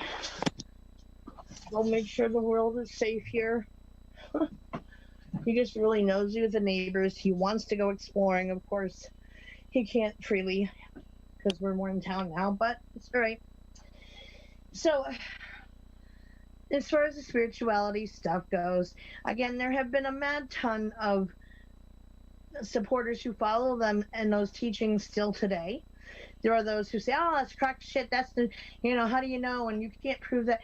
No, you know what? I don't have proof. But then again, I can't prove that the air I'm breathing has any sort of what the chemical composition is of the air I'm breathing. Yet it has a chemical composition. There are so many things that science has not broken through its understanding of, but it doesn't mean it's not real just because science can't prove it, is the way I look at it. And when that is the case, and I know, trust me, I have a friend who, she's a scientist, and that is the place she looks at everything from. Now, she's a spiritual person too, which is kind of a funny mixture because she will always kind of come at me with questions and things from a scientific point of view. However, she'll say, well, but I had this experience last night and it was this, and what do you make of that? But then she'll try to evaluate it scientifically, and I'll say, well, sometimes, there's not that answer there. And that's one thing science hasn't pierced the veil of yet, is what's beyond the veil. And until there is a time when they do, and you go, babies, that was quick. Quick is good when I'm on air. And until they do, if ever, figure all those things out and have answers to them, even if it sounds impossible, if everything else of the possible has been ruled out, and sometimes all we're left with is the impossible, well, then at that point, doesn't it make sense that a belief in the impossible can create it into the realm of possibility? So I look at it as, unless somebody can empirically prove something doesn't exist to me, I say, why not? Why can't this be real? Why can't this exist no matter what it is, or what, unless you can, science can say, well, we don't think there's any evidence for this. Well, because you haven't found it doesn't mean it doesn't exist. They started admitting, sit that there while I get set up, that there are an infinite number of other dimensions. Go ahead, babes. And yet, we don't know what resides in those dimensions. And this is my cat little girl, who is also another mascot here. We don't know what might reside there, what capabilities they have, what their laws of physics are, or whatever. So who's to say that doorways can't, we already know that portals exist. Even from a scientific standpoint, portals are real. That's been proven scientifically. So who's to say at that point that beings can't cross over through portals to here and have experiences here, be seen and experienced, and yet can suddenly disappear back to their own realms. Or perhaps, we have all these mythological creatures and beings and legends and stuff. Well, who's to say that those, they had to come from somewhere, and their view of them had to come from somewhere. Those stories had to start from something. So what was it that our ancestors experienced that led to the existence of these beings coming into creation? Every culture, let's just pick one, has stories of Bigfoot. Every single culture has a legend about Bigfoot. Don't care where it's from in the world, you pick one. Bigfoot, Yeti, I think Yeti is must be a relative probably of what Sasquatch is. Much like, say, let's take the great apes, for example. They're different from monkeys. They're the different types of great apes. They're still related through DNA, but there's different variations of them. There's the mountain gorillas, there are orangutans, chimpanzees, etc. But they're also great apes. So why can't that also be a thing for the Sasquatch species, for lack of a better thing to call it, and that the Yeti be part of that, or the Boggy Creek swamp monsters, the skunk, is it the skunk monster it's called, I believe, or the swamp, what's it called? Each place has a different name for it. The bog monster, the skunk ape, that's what it is. The skunk ape is another name for one of the beings and the legends surrounding it, but they all describe a similar being. So, but they have even, I don't know how many stories I've encountered regarding Sasquatch, where someone is tracking it, say in the snow. They're following the footsteps and across, say, a snowy field, a pasture, what have you. Suddenly, inexplicably, the footsteps just disappear. There is nothing interfering with the path that nothing, nowhere they could go or hide or disappear into a clump of trees or down a hole or in a cave or anything. They just stop. Where did they go? Is it possible they popped open a doorway somewhere and went back to their own dimension? Yeah, maybe. I can't prove that they're not, so who am I to say it's not real, is how I look at it. And so in my other show, Willow's Bend, we'll cover a lot of those topics of exploring the history of some of those different myths and legends and follow their trail back to their beginnings and say, in the end, well, what if? What if this could be real? What if this is possible because we don't have any other explanation to explain it away? And could it be what people write it off as? Yeah, maybe. But I let people choose and decide that for themselves without judgment. So, with anything having to do with the spiritual realm or the other side of the veil, even, science has not got that all figured out yet. They haven't pulled back that curtain all the way to see the man behind the curtain, so to speak, to identify how it all has. They've not been able to break it down, and yet troves and troves of evidence tapes and so forth document spirit activity, hauntings, all this other paranormal activity, and yet science still doesn't want to accept it. Well, why do we have to work so hard to prove it to science when science doesn't do anything to prove to us that it's not real? Turn that around. Just, I think it should be a give and take, to where they should have to empirically prove to us that something doesn't exist or isn't real. And almost everybody has had some encounter, some story of some sort that they can't explain away logically, reasonably, rationally, to explain, of what happened, that it would be labeled as paranormal, seeing something they can't, or hearing something they can't explain. The last, I'm trying to think who did it, if I can think of it. There was a study done, a poll taken, I want to say mid-2000s, in 2015, somewhere in there.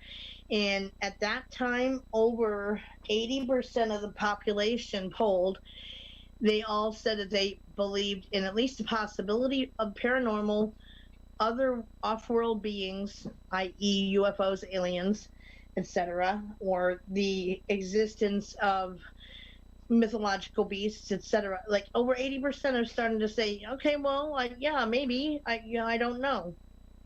And that is a first in and of itself. Yes, I will move this if, nope, okay. Hi, Jake, my little photo bomber. Yes, anyways, that, the tide is turning. I think that our my captain, Daryl, he likes my puppy. Anyway, he photobombs things constantly. Or the cat, she'll come up and just stand right here, blocking the entire view of the camera, and I'm like, or staring at a cat butt, and I'm like, no, you gotta move. That's why they kind of become the mascots of my Willow's Bend group, because they're always there, and they always like to make, get involved and make their presence known, usually annoyingly so, but yeah. So anyway, folks, you have to make up that decision for yourself of whether you find it valid or invalid. There are those whose feet are firmly ensconced in science, and they have the blinders on to see anything but from that perspective. And I don't judge you, because that's how you're going to choose to see it. I can't impact that. And again, we can't control what anyone else says, thinks, or does. So I'm not going to change your view from a scientific standpoint of how I see it to you. I'm not going to change your view to mine any more than I can change your view to my view. It's it's not going to happen. So you're going to look at things the way you look at things. And all I can say is it's better to have the blinders off in life and ask what if, than to have the blinders on and live in a box of just nope, it's my own little bubble that matters, and that's it. And if, as long as everything's cool in that little bubble, then nothing else in the world matters. Well, it does. It does matter. It is important. Our fellow people on this planet, even though some of them could be labeled as, horrible people, jerks, whatever, they do matter in their own way too. The animals of the world, they do matter. They're our brothers and our sisters. Everything's interconnected and interrelated. There was a famous speech given to Congress by an American indigenous person named Chief Seattle Washington, who he was a frequent flyer to Congress, speaking to Congress on behalf of his people. And that was one of his most famous speeches, was discussing how, and talk about photobomb yet again, and discussing how everything in life is really like a spider web, and that we are but one strand of that web. And if anyone has ever paid it, even though most people find spiders yucky and kill them on sight, if you've ever just observed them, sure, the creep factor is there. I fully give you that one. I'm not a huge fan of spiders. I respect them as a living being, but yeah, I don't want them crawling on me or something. But they're interesting to watch and to see them build a web. So if anything damages a strand of their web, they will go and take down your web and build an entirely new one, because they understand that the rest of the web is now compromised and is not going to be as strong because that one strand may be damaged. Well, things in this world are like that too. So if you remove a species, if a species becomes extinct, that is going to change the world as a whole in some way. It will have an impact. We may stop for a minute and say, oh, that's really sad, too bad, and oh, that's a shame that had to happen. But we don't think of the interaction of that animal in the environment and what they may have changed or added to it that made that environment work a little bit better, a little bit smoother, a little bit less damaging to the surrounding environment.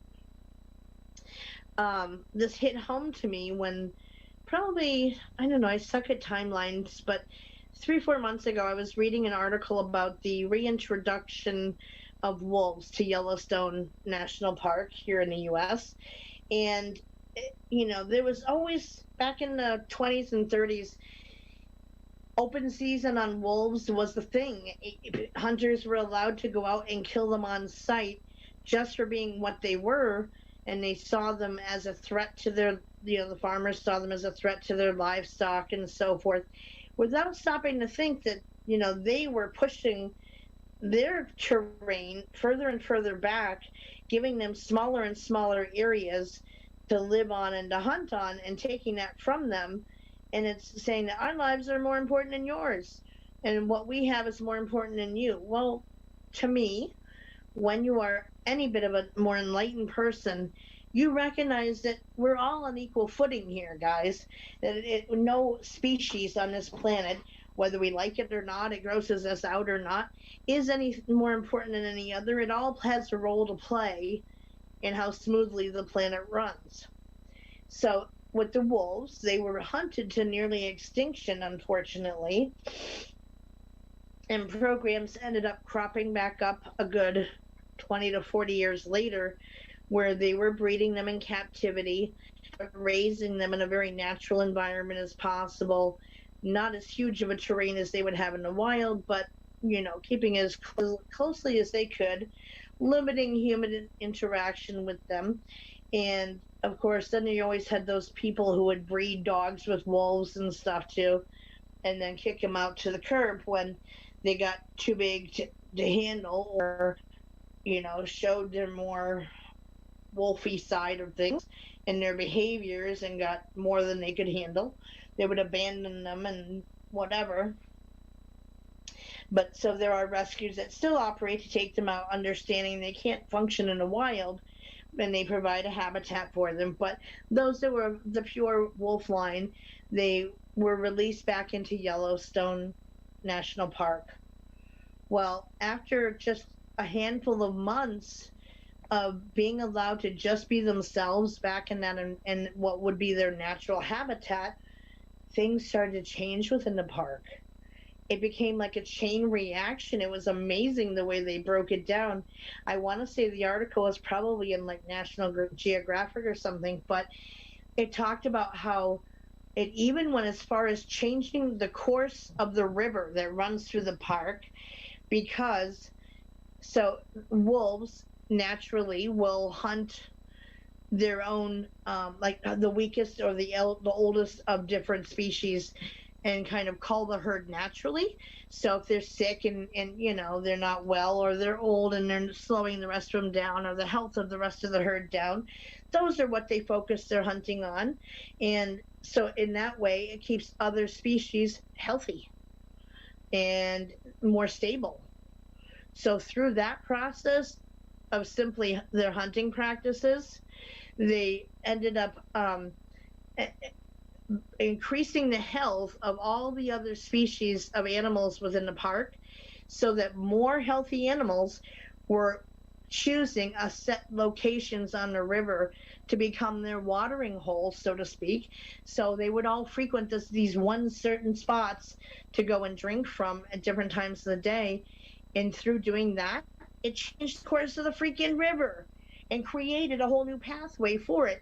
Like, it's mind-blowing to think that them hunting their own, just being a wolf, changed the course of a river. At least that stuff blows my mind. And it started just everything from the vegetation within the park, because they were culling the herds naturally and only taking the sick, the ill, etc., and only leaving behind the healthiest of the herds, they were better able to sustain themselves as individual species within the park. That changed how those animals who grazed to survive, and only were vegetarians, if you will, that what areas they chose to feed on, which changed how the different plants that might have been on the brink of extinction, they were coming back and they were expanding. Plants that were rare in the park started flourishing and were beautiful, amazing, even medicinal plants were coming back in the environment. Why? Because the wolves were reintroduced. So it had this whole chain reaction throughout the entire park of changing the whole ecological setup of what function within the boundaries of the park, which proves that the wolves are but one strand in the web of life within the park. And that strand was reintroduced. It made the web stronger. Everything flourished, got better. It made no different impact to the farmers in the area. Their herds were not being touched because the prey was available for them within the boundaries of the park. So things have been going really, really well. So that, the wisdom of Chief Seattle and putting that forward has held true. And that was just one perfect example of how that played out. And so if we, as a species on this planet, there is no more destructive species on this planet than humans are, through free will choices. Not all of us, of course not, but those in power tend to, have that say-so to cause destruction, devastation, or look at things only from monetary gain, not really caring about our natural world without looking at the bigger picture of, we take all that out, well, guess what? That's what supports the life, which allows us to function and stay being kind of top dogs of the planet, if you're going to look at it that way. So it's not all about money. And, some places, yes, they're looking at it from much more of ecologically smart choices, using windmills and wind turbines to power things rather than the standard traditional ways to bring electricity into different areas. Underground cables versus above ground cables for things. Things like that are making smarter choices. Even the basics of recycling, we're starting to kind of take notice of the condition of our planet.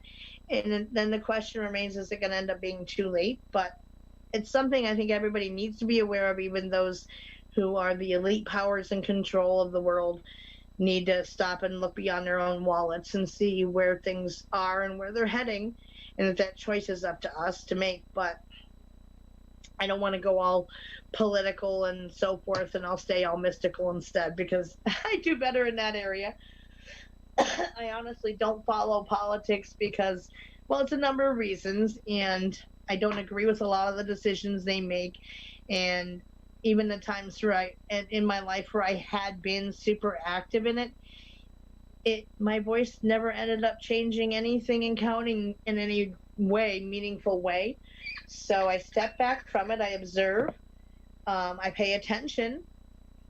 I'm aware, but I don't promote a lot of those practices. And if somebody who isn't running, who I completely disagree with, well, I'm not going to settle for somebody who is of a lesser evil, so to speak, but they're still a horrible person, just to vote for somebody so that I'm having a vote. I won't do that, because that violates my own personal standards. So if it's that way, I will stay out of the race rather than still promoting somebody who is not in anyone's best interest. So anyways, and anyone who knows me knows I don't go there. It's better off that way for me. And those who, most people who follow me are of the same mindset. Not to say I'm not patriotic and I don't care about our country. I certainly every bit much do. But if I see that it's not going to make a good choice, then I'm not going to choose somebody who's less bad, but still bad. You know what I mean? However, anything to do with violence of any kind of destruction, all of those things. Now, sometimes I understand in the world we live in, something typically has to arise to that level, unfortunately, to get people's attention to a problem in order for something to change. And what I had been told over, well, I believe a good 4 years ago now, is that things are going to start to shift and things are going to get bad before they get better. And when, like, the Black Lives Matters thing started happening and all those riots, and, I completely disagree with all the looting crap and all that, unnecessary. But people having an equal voice in the world to speak their truth, well, damn right, everybody has that right, or should. And there isn't one race any better than any other who's here. We're all part of the same planetary system. Let's work together, not against each other, and let's make equality be an equal thing across, and justice for all is how it ought to be. So I think it isn't important if one race of people on this planet is still being kind of held back or behind the 8 ball, so to speak, then yeah, I think we should pay attention to that and make it equal and not have it be such a thing. But unfortunately, it took that level of violence to get people's attention to the issue. And even then, it's still, a work in progress. And I don't know it's certainly not going to be in my lifetime or even my child's lifetime that is going to be a substantial change where we're going to see equality across the board, sadly. However, if it's starting to shift, at least to start to work towards it, hey, game on, and I'm fully in support of that. But it is playing out to be that, and I was told that was the start of the shift that as a world we are going to be making towards making it better.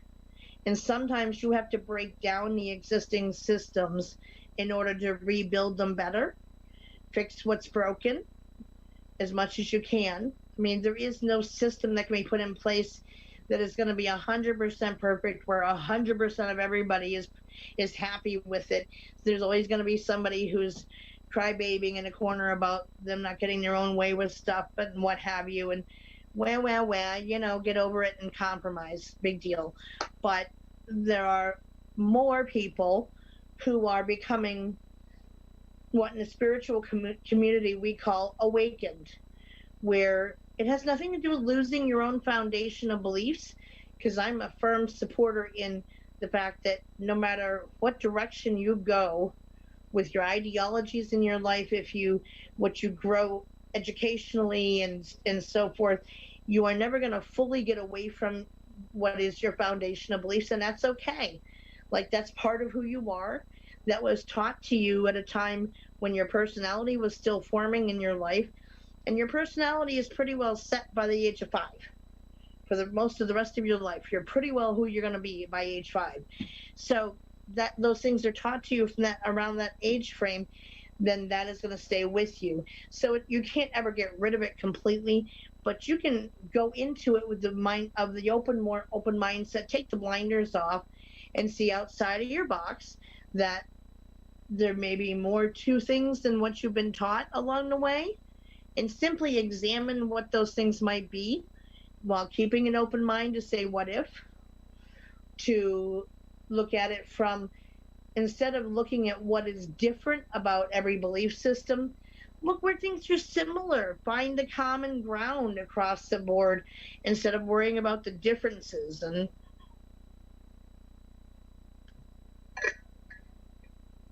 having those differences is what makes us unique, and there's nothing wrong with uniqueness, of course not.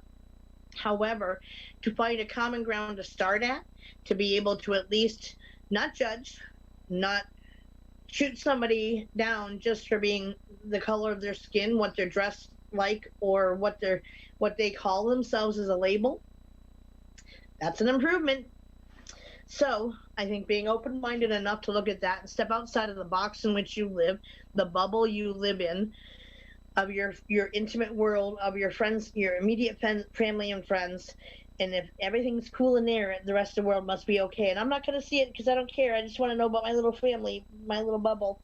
Well, blow that damn bubble up, expand it, put it out there, and say, hey, let's all work together for what we are sharing amongst each other around the world. It's a global thing, How much better would life be if that would happen? And I don't think it's just a dream or a pipe dream. I think it could get there.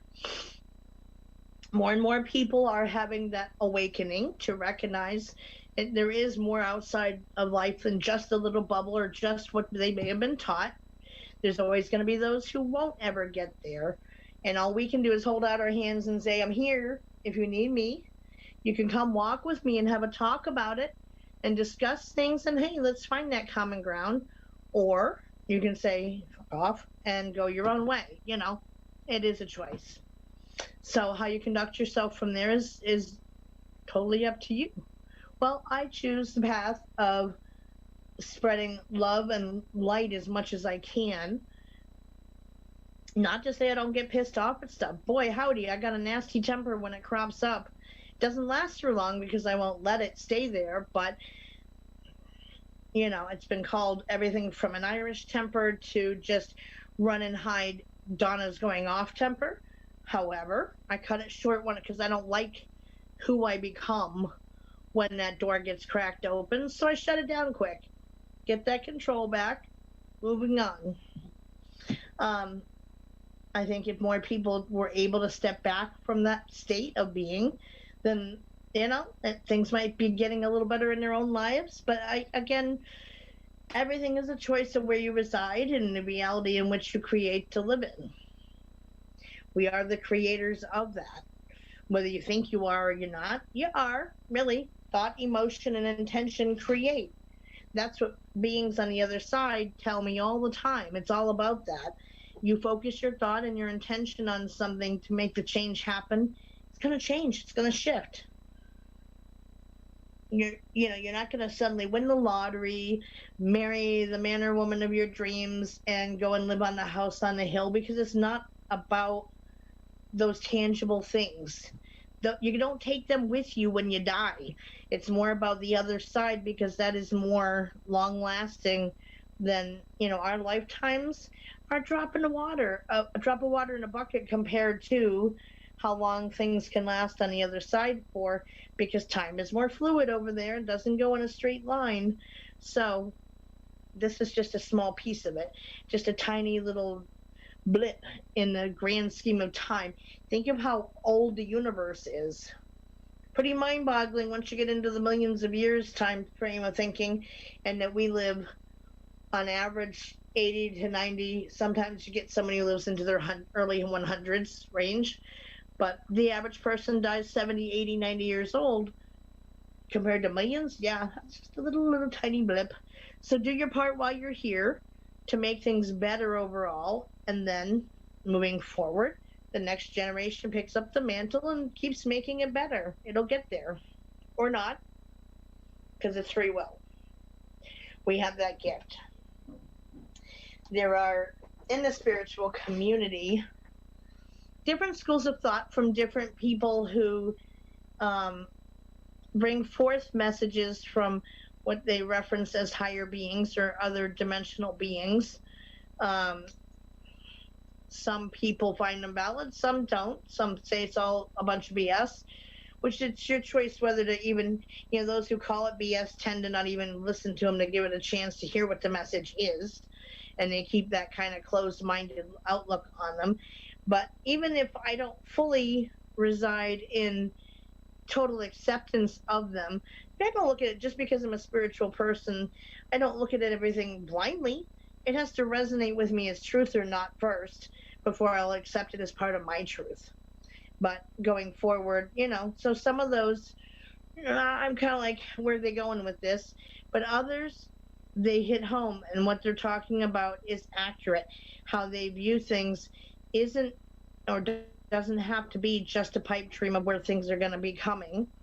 And it's working within our reality of stuff, of information, of who we are and where we are in our lives and where we want the world to become. I think it is our choice. And collectively, it's only going to get there if we work together rather than apart, or every human for themselves mentality.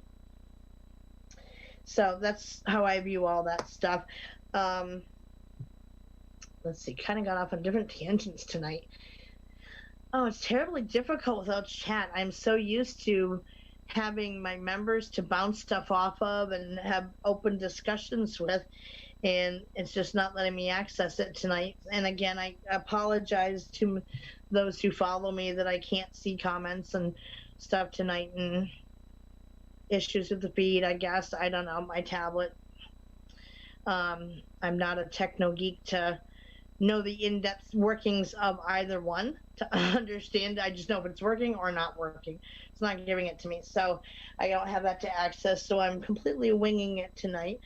I do also do a show on Tuesday nights here on Gorton that is called Willow's Bend. Been doing the show for about 2 years on Facebook in my group, and we cover a wide plethora of topics.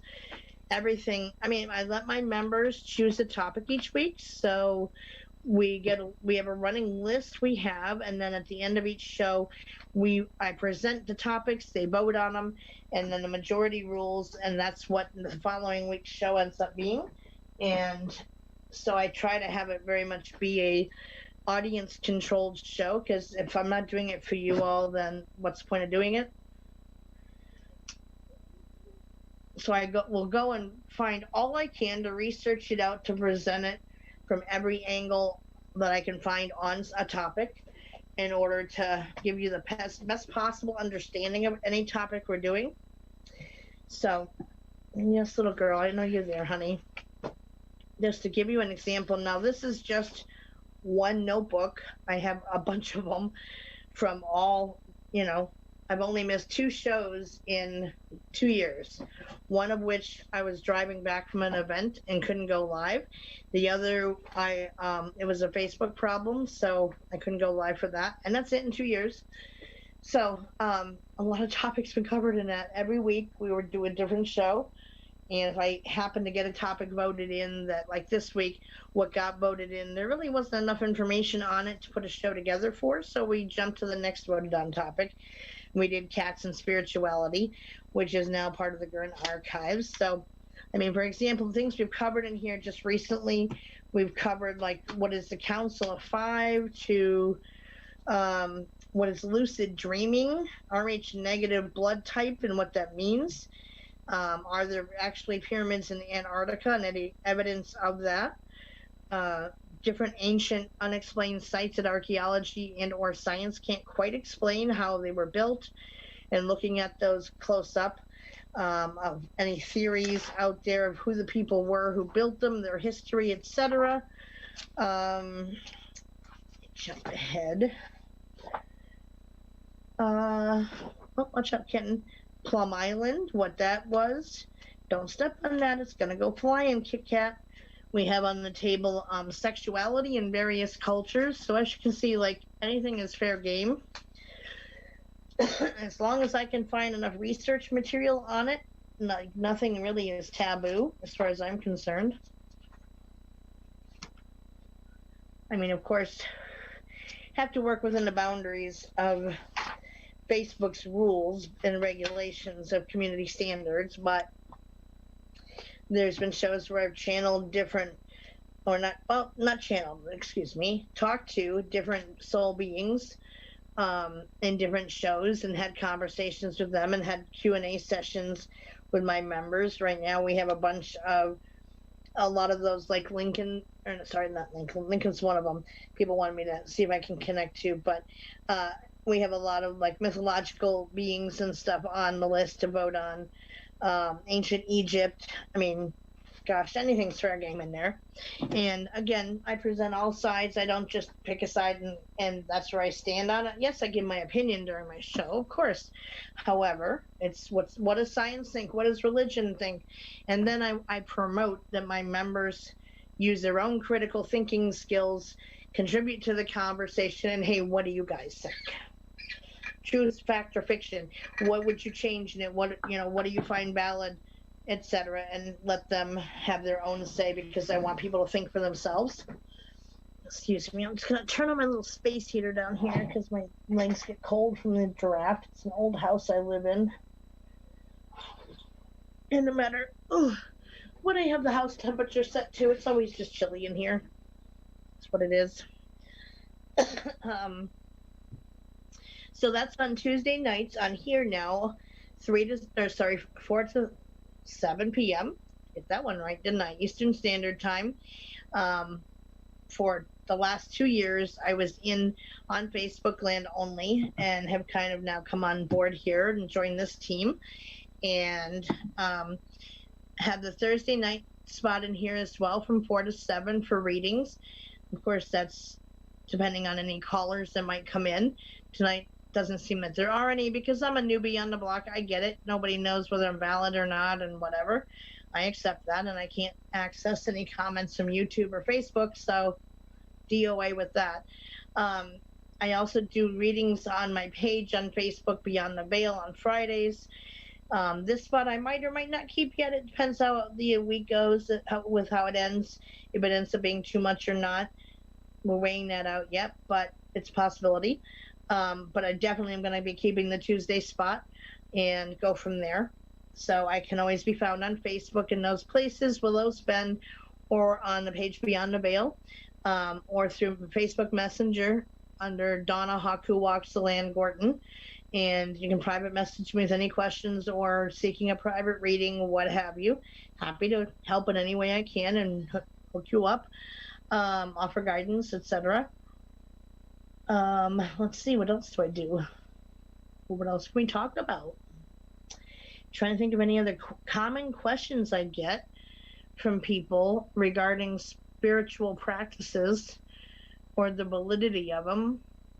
I know recently with Gorton, we had a big show on people kind of thinking for themselves and listening to that inner voice in your own bullshit meter on somebody, if you found them to be valid or not, and research it out, get, reviews, and not just most recent ones, but talk to people on your own away from the group that it might be involved with, and vibe it out. So just, right now there are more readers out there than ever before, so it's becoming a very competitive field, but not everybody is of the same standard as everybody else is, and there are still those out there that seek to take advantage of people and don't really know what they're doing and cause more harm than good. Ow, little girl, easy, honey. Sorry, my cat just launched herself on me. So just use your own brain in vibing somebody else out, or if you happen to have a video available, watch how they're doing. Look at the feedback people are giving in comparison to what's being said, and is it stuff that, it's one thing I like about the live shows on Facebook is I'm not able to look at whoever I'm doing a reading for, so I can't be accused of just picking up on their body language or their tone of voice and whatever that I'm going from. It's almost like going in blind on a reading. I have their name, and if it's somebody I know really, really well, I tend not to do those because I do know you really, really well, and you can put a reading together from that out of, just from knowing them as your buddy. So they're not going to get a whole lot of insight that way. And most readings really are to give you insight on that which you already really are aware of. You may be ignoring it, but it's there and you already are aware of it. Some people, they really want their future, their entire life handed to them on a silver platter for a reader to give them that. What's to come, what's happening in my future, and I want to know what's in front of me. And no matter how, I've had this one woman, oh my gosh, she vexed me, I'm not gonna lie. She pushed it. She would not accept that answer, that I wouldn't give that to her. As a psychic medium, I don't, the future is still not written in stone because we have free will. Any decision we make along the way can change the path you're going to be on, hence the outcome of something. So I don't go there with readings because so many people will take it as a valid thing and then could come back at you and be like, well, you told me it was going to be this, and have that not turn out that way, and then come after you for giving them that information. Now that said, I'll do shorter term predictions because it's more realistic, in my opinion. So for example, sometimes people will come back to me with validation. They'll a year later or so and be like, hey, do you remember when you told me this in my reading? And I'll be apologizing that I really don't. Give me a hint because I don't remember. I do have short-term memory issues. So somebody tells me something, or once I disconnect from a reading, it's, for me, that's short term, and I'm not going to hang on to it, so it's gone as soon as I let go and stop doing it. So they'll start to remind me, and sometimes they'll trigger like a partial memory of, oh yeah, I kind of remember that, kind of. And they'll say, well, I just want to let you know that you had said this, look for this as a sign from our loved one or whatever, and I swear and I kid you not that this happened, and I opened this door and you said look for it in this form, and lo and behold, there it was, and I kid you not, this was not there beforehand.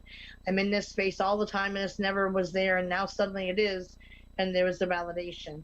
Well, that's great that happened, and I'm glad that they had that experience, but that's about the most I'll go for futurized predictions, is from a soul being saying, you can look for validation of me in this way, or signs that I'm around you through this. But your path, because that's not written in stone yet. And if I tell you a certain path line you might have, that's just for the here and now. As soon as I pick up those cards and you walk away from me as a reader, any choice you make thereafter can change the path of what I told you it's going to be. So I had somebody recently tell me that after I got done with the reading, they're like, well, I got to say, I've never experienced this before. And I said, oh, what's that? And she said, well, that most readers will give you what's coming in future predictions, and you didn't really do that. I said, no, I don't. And like, I didn't know where she was going with it. And she said, well, it's just most do. So that surprised me. You more gave me things to work on now to overall better myself and which direction I'm heading in versus what's coming to me that down the road. Yep, that is kind of where I go with that. So I've never experienced that before. I said, well, every reader is going to be different on how they approach it, but that's how I view it, is that your future isn't completely written yet. The bigger things may be, but the smaller day-to-day stuff isn't. And this one woman I did a reading for would not accept it. No matter how many times I said no, that I can't and won't do it because it can change the second you walk away from me, and any decision you make after that. She just kept re-asking the same question from, rewording it. And I said, lady, I'm sorry, but look, I am telling you I will not do that. And if you can't accept that, well, then I guess we can end the reading here, because I'm not giving you that information. It's not meant to be that way. There is no learning and growth through just having it handed to you, because how can you learn and grow from just being told what your future is supposed to be? And or it could change the decisions you're meant to make along the way, because you got told this, so now you're not going to choose the path you're meant to be on your own. If it was left to your device, you may not choose to go in that direction because somebody told you something that you took as truth, but you're supposed to end up over there, but instead you went straight ahead. No matter with our spiritual paths, there are times in your life where you may be like, oh, look, there goes a rabbit, and follow that off the trail. Or, oh, look at the pretty flower, wander away to pick it, and then you're like, where'd the trail go? You will eventually find your way back onto the path you're meant to be on. That seems to be the pattern of things.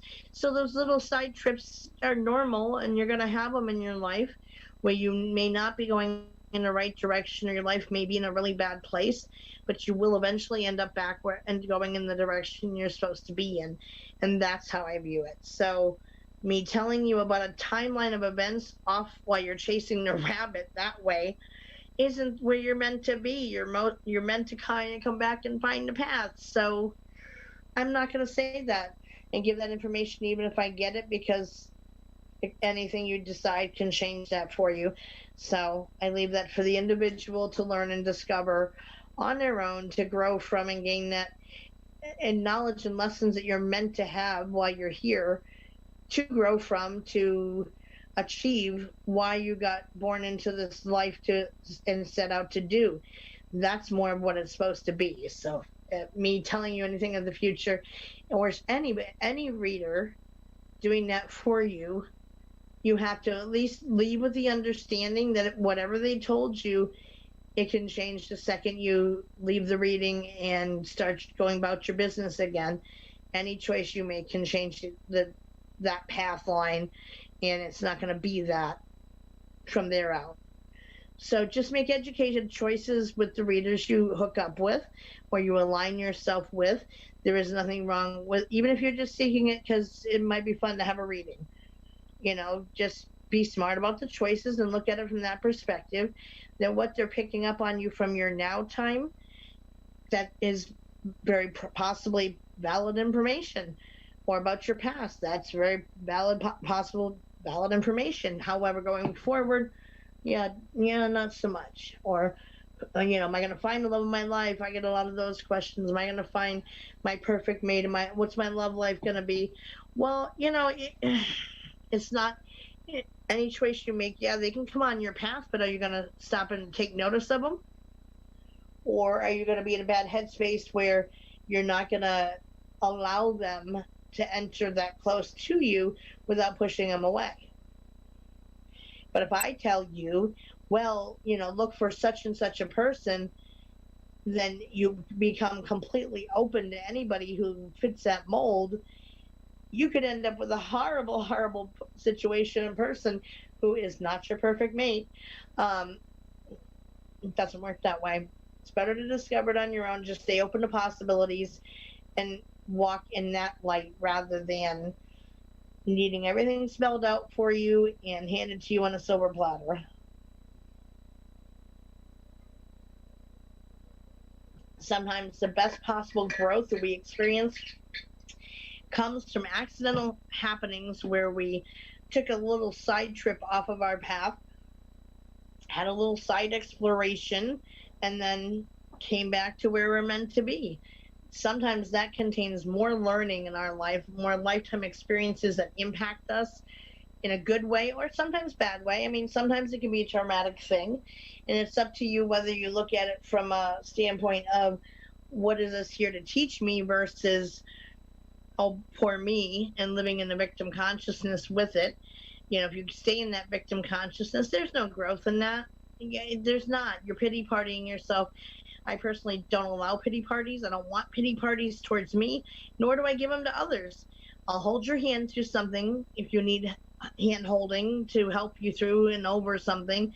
However, there comes a point where I'm going to let go and say, now you stand up and do it yourself. Yeah, I only have so much patience for the hand holding beyond a reasonable amount of time. And if someone is capable of standing on their own and choosing not to, well, if I continue enabling them by holding their hand well beyond when they're able to stand on their own with something and have to, then that's on me and that's my fault. If someone is living a toxic life, substance abuse, they are a criminal life, whatever kind of negative life thing that they're doing, recognize, people, your love is not enough to change them. You're not gonna, just because they did it with every other relationship they had, they're not gonna do it with you because you love them enough and then you're gonna make them all better. No, you're not. You're really not. The patterns will continue as long as an individual chooses that path for themselves. Nothing you do as a person is going to make it better for them unless they choose to step away from that stuff themselves. I don't care if it's addiction. I don't care if it's a trauma they've experienced and allowing themselves to heal from it to the best they can. Now, you're never going to find someone who's had a trauma where they're going to be super duper okay, perfectly healed and not at all impacted by that. However, when you've healed as much as you can and gotten to a better place than where you were at from it, I reference that as beautifully broken. The open gaping wounds within your mind space and your heart space move from open, oozy, gaping wounds to being healed over and scarred over. And once you achieve that point where there's scars, you're always going to have that roadmap of where you've been in your life, but you've healed and moved on from that. So at that point, you're beautifully broken. You're always going to be a little bit off kilter, or impacted by the things that you went through, but you're functioning within as normal boundaries as much as possible, because really what is one person's normality is not someone else's. What's normal for me is not normal for you. So what is socially acceptable might be a better way to phrase that. If you can function in a socially acceptable way where you're not going to end up in jail through your choices or dead, then you're doing pretty good. If you choose to stay locked into, like I said, that victim consciousness, and forgive me, I keep getting an eyelash stuck in my eye. It's poking me. If you choose to self-medicate because being numb is easier than feeling the pain that you're carrying within you, rather than working through that pain, that's that person's choice to do that. And you nagging them, harassing them, begging, crying, pleading, none of those things are going to have an impact if they don't choose to get help or get to a better place. You can help them get there. You can walk with them as they're doing the work, However, you can't carry them.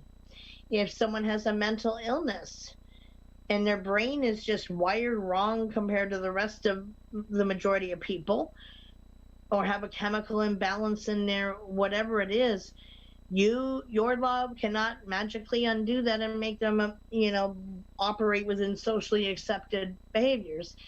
You're not going to be able to fix that. You can't fix everything. And those people who look at it that way are typically some of the most broken people themselves. And again, it's that wounded healer mentality. Is let me help you, and oh, you made my heart hurt for you, and let me fix you. But you're not. It's a deflection of having to deal with your own stuff, and I'm going to avoid dealing with my stuff and focus on your stuff instead.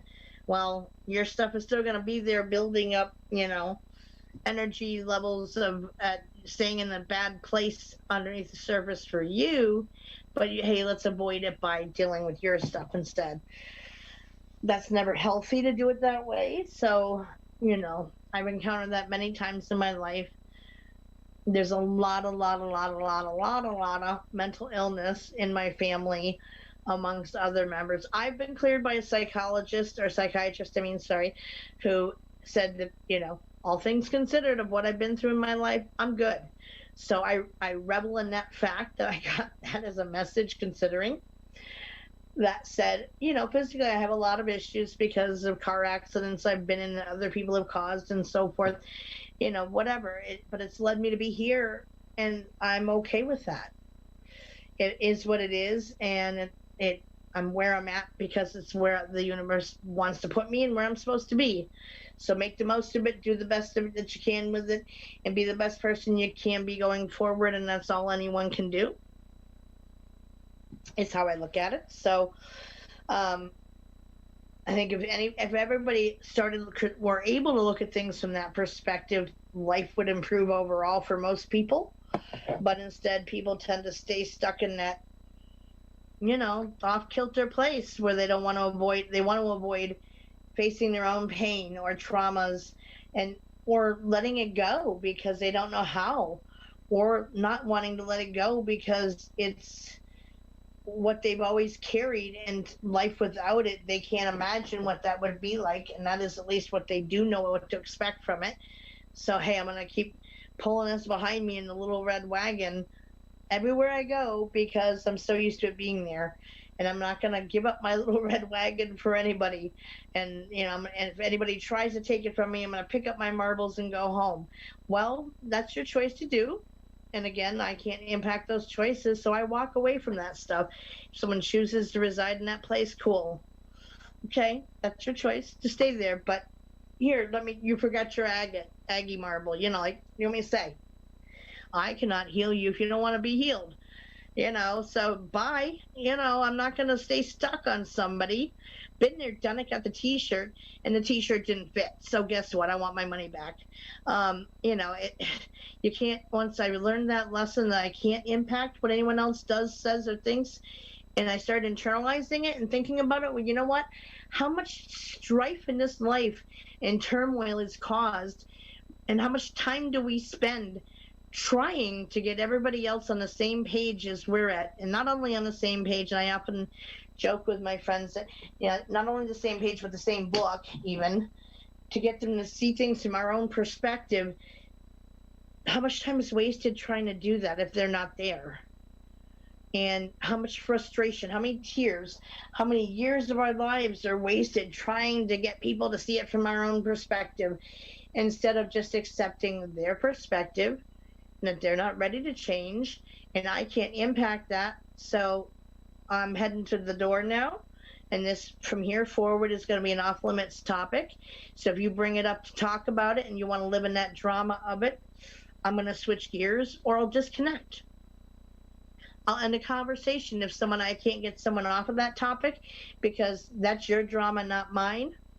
There's an old Polish proverb, not my circus, not my monkeys. However you want to look at it, folks, you choose to take that on, and you don't. I choose not to. Got enough stuff of my own to worry about, and that's all I have control over is my own stuff. And even then, some of it is in other people's hands, and I can't impact their choices, so I'm not going to worry about what they're doing until they've made a decision on it. I'm not going to give it my energy hyper focusing and worrying to death over it. If it's not here in front of me right now, I set it aside. If there's nothing I can do about it right now, I set it aside, because I got bigger and better things to worry about than focusing on something that's down the road from me and is in someone else's hands to choose a decision on. And so, you know what? When it gets here and it's in front of me, then I'll give it my focus. And otherwise, I'm going to worry about what's in front of me now. So it is all a choice, guys. You all make those decisions. And you can step back and say, not my circus, not my monkeys. And I'm going to pick up my marbles and I'm going home rather than playing these games. And I don't want to be a part of that. And you step away from it, or shut off the internet, or turn off the TV and the news channels and get away from all of that in your life, or not, and stay living in it, because it's the same thing your parents have always done, or you were raised that way, and heaven forbid you do something different, and think for yourselves to make your own choices on how you want your life to be, or not. I mean, it's black or it's white in that way, that it's a free will choice, and you can either choose to hang on to it or not, or have your head stuck up your backside. And back when I was able to still work and wasn't disabled, for a lot of years I was a caseworker for my local county's social services, and I dealt with the worst of dysfunctional people and families in my county, and trying to get them to make the changes necessary to keep their kids out of foster care, try to fix stuff before it got there. And the whole system itself was broken in that thinking. And there were days where I would have to make home visits with those families no less than once every 2 weeks. I'd have to keep in contact with all the service providers who was involved with the family and be organizer for all of it, and pull it all together in a nice, neat little package, and deal with family court telling them, hey, these are the changes you have to make, and the family saying, F you, I'm not making those changes. And even if it was a socially so far out there decision by what we would consider acceptable to raise your kids in, I mean, I would have women choosing to stay with a level 3 sex offender and lose their kids to foster care than saying, this is a bad person to have around my kids. You know what? I recognize that. And I don't, there's nothing so fantastic about what they can give me that is worth the risk I'm putting my children to. And I'm walking away now. And instead, they would choose to go with the level 3 sex offender and lose their kids. And those cases blow your freaking minds. And you would walk out of some of those families' homes just saying, I'm so empirically wasting my time, because they don't want to change. They're not ready to make changes. And so I'm banging my head into a wall. Oh, good puking kitty. Yes. Thank you for sharing that on air, little girl. My precious kitty. Sorry, she doesn't chew her food well, so she vomits everywhere frequently. It is strictly from not chewing well enough. There's no hairballs involved. It's just nastiness. I hate cleaning it up. So, anyways, you get those families that you're not going to make them change. And I don't care what highest power of any court in the United States tells you what to do. You're not going to listen if you're not ready to make those changes or willing. So yeah, anybody coming in trying to force it isn't going to get anywhere. And it was that recognition even back then that these people do not want us in here. They don't think there's anything wrong with what they're doing.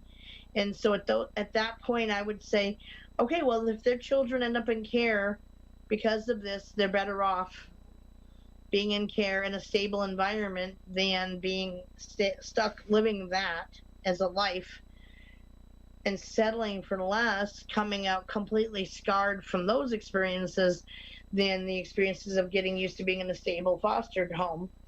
Not that that's a goal to end up in foster care, of course not. And we always look at relative placements first before stranger foster care, but it still would be like that recognition that I'm not going to make a difference here. and yet I still have to go through the motions anyway, and I'm completely wasting my time. And yet there were those families where everybody would say, oh, they have a huge history with us. You're not going to impact them. They don't want to make any changes. They'd already made up their minds, signed, sealed, and delivered, that they weren't going to change. And I would say, yeah, but how do you know? I've never been in there and worked with them, so maybe this time might be the time that they do change. Let's give it a shot. If they still don't change, okay, we back out. But it's a different worker, it's a different time in their lives. Maybe that time they'll be willing to listen and make the necessary changes to get their life to a good place. You don't know unless you try. And those who had kind of burnt out on the field would be like, oh yeah, don't do anything that's more than necessary for them, because they're not going to, they'd already written them off as human beings. And at that point, why are you in this field by my standards? So, but I would speak my truth to those families and say, look, here's the reality of what you're facing.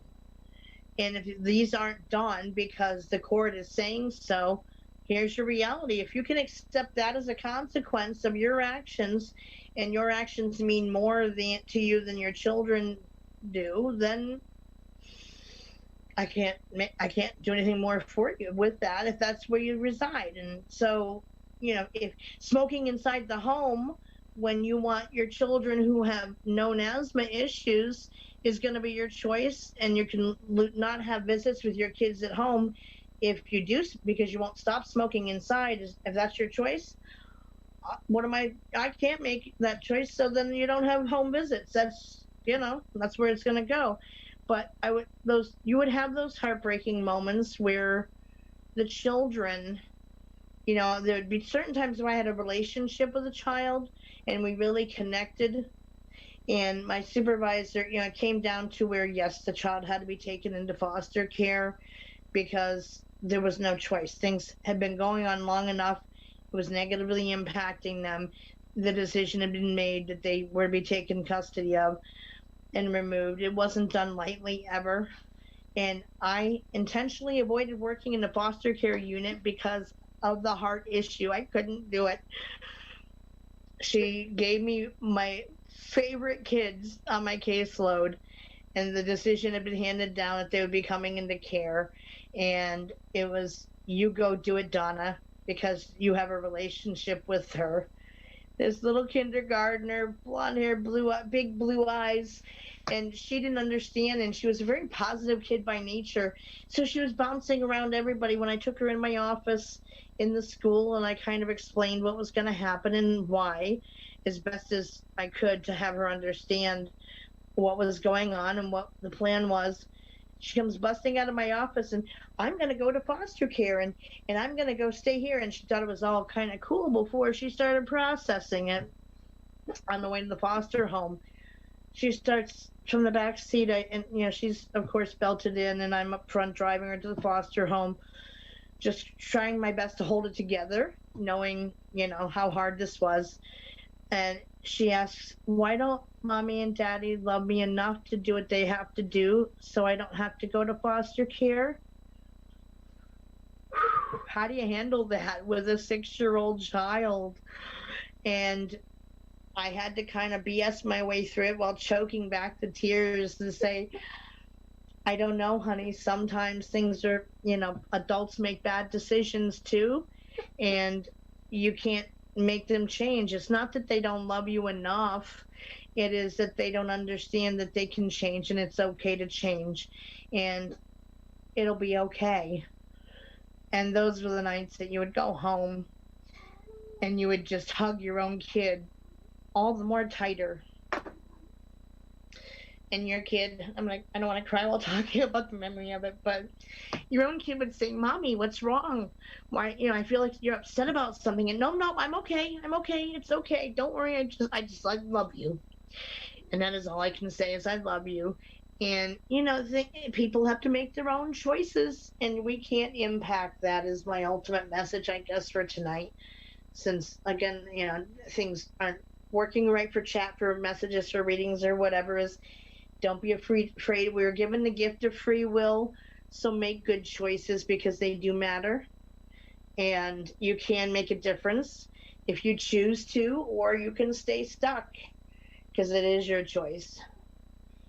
And where you go with things in your life, while we can't impact everything, we can't control everything, that sometimes it's making the best out of what you have in front of you and doing the best with it that is going to matter to what the end result ends up being, to the best possible path it can be, all things considered.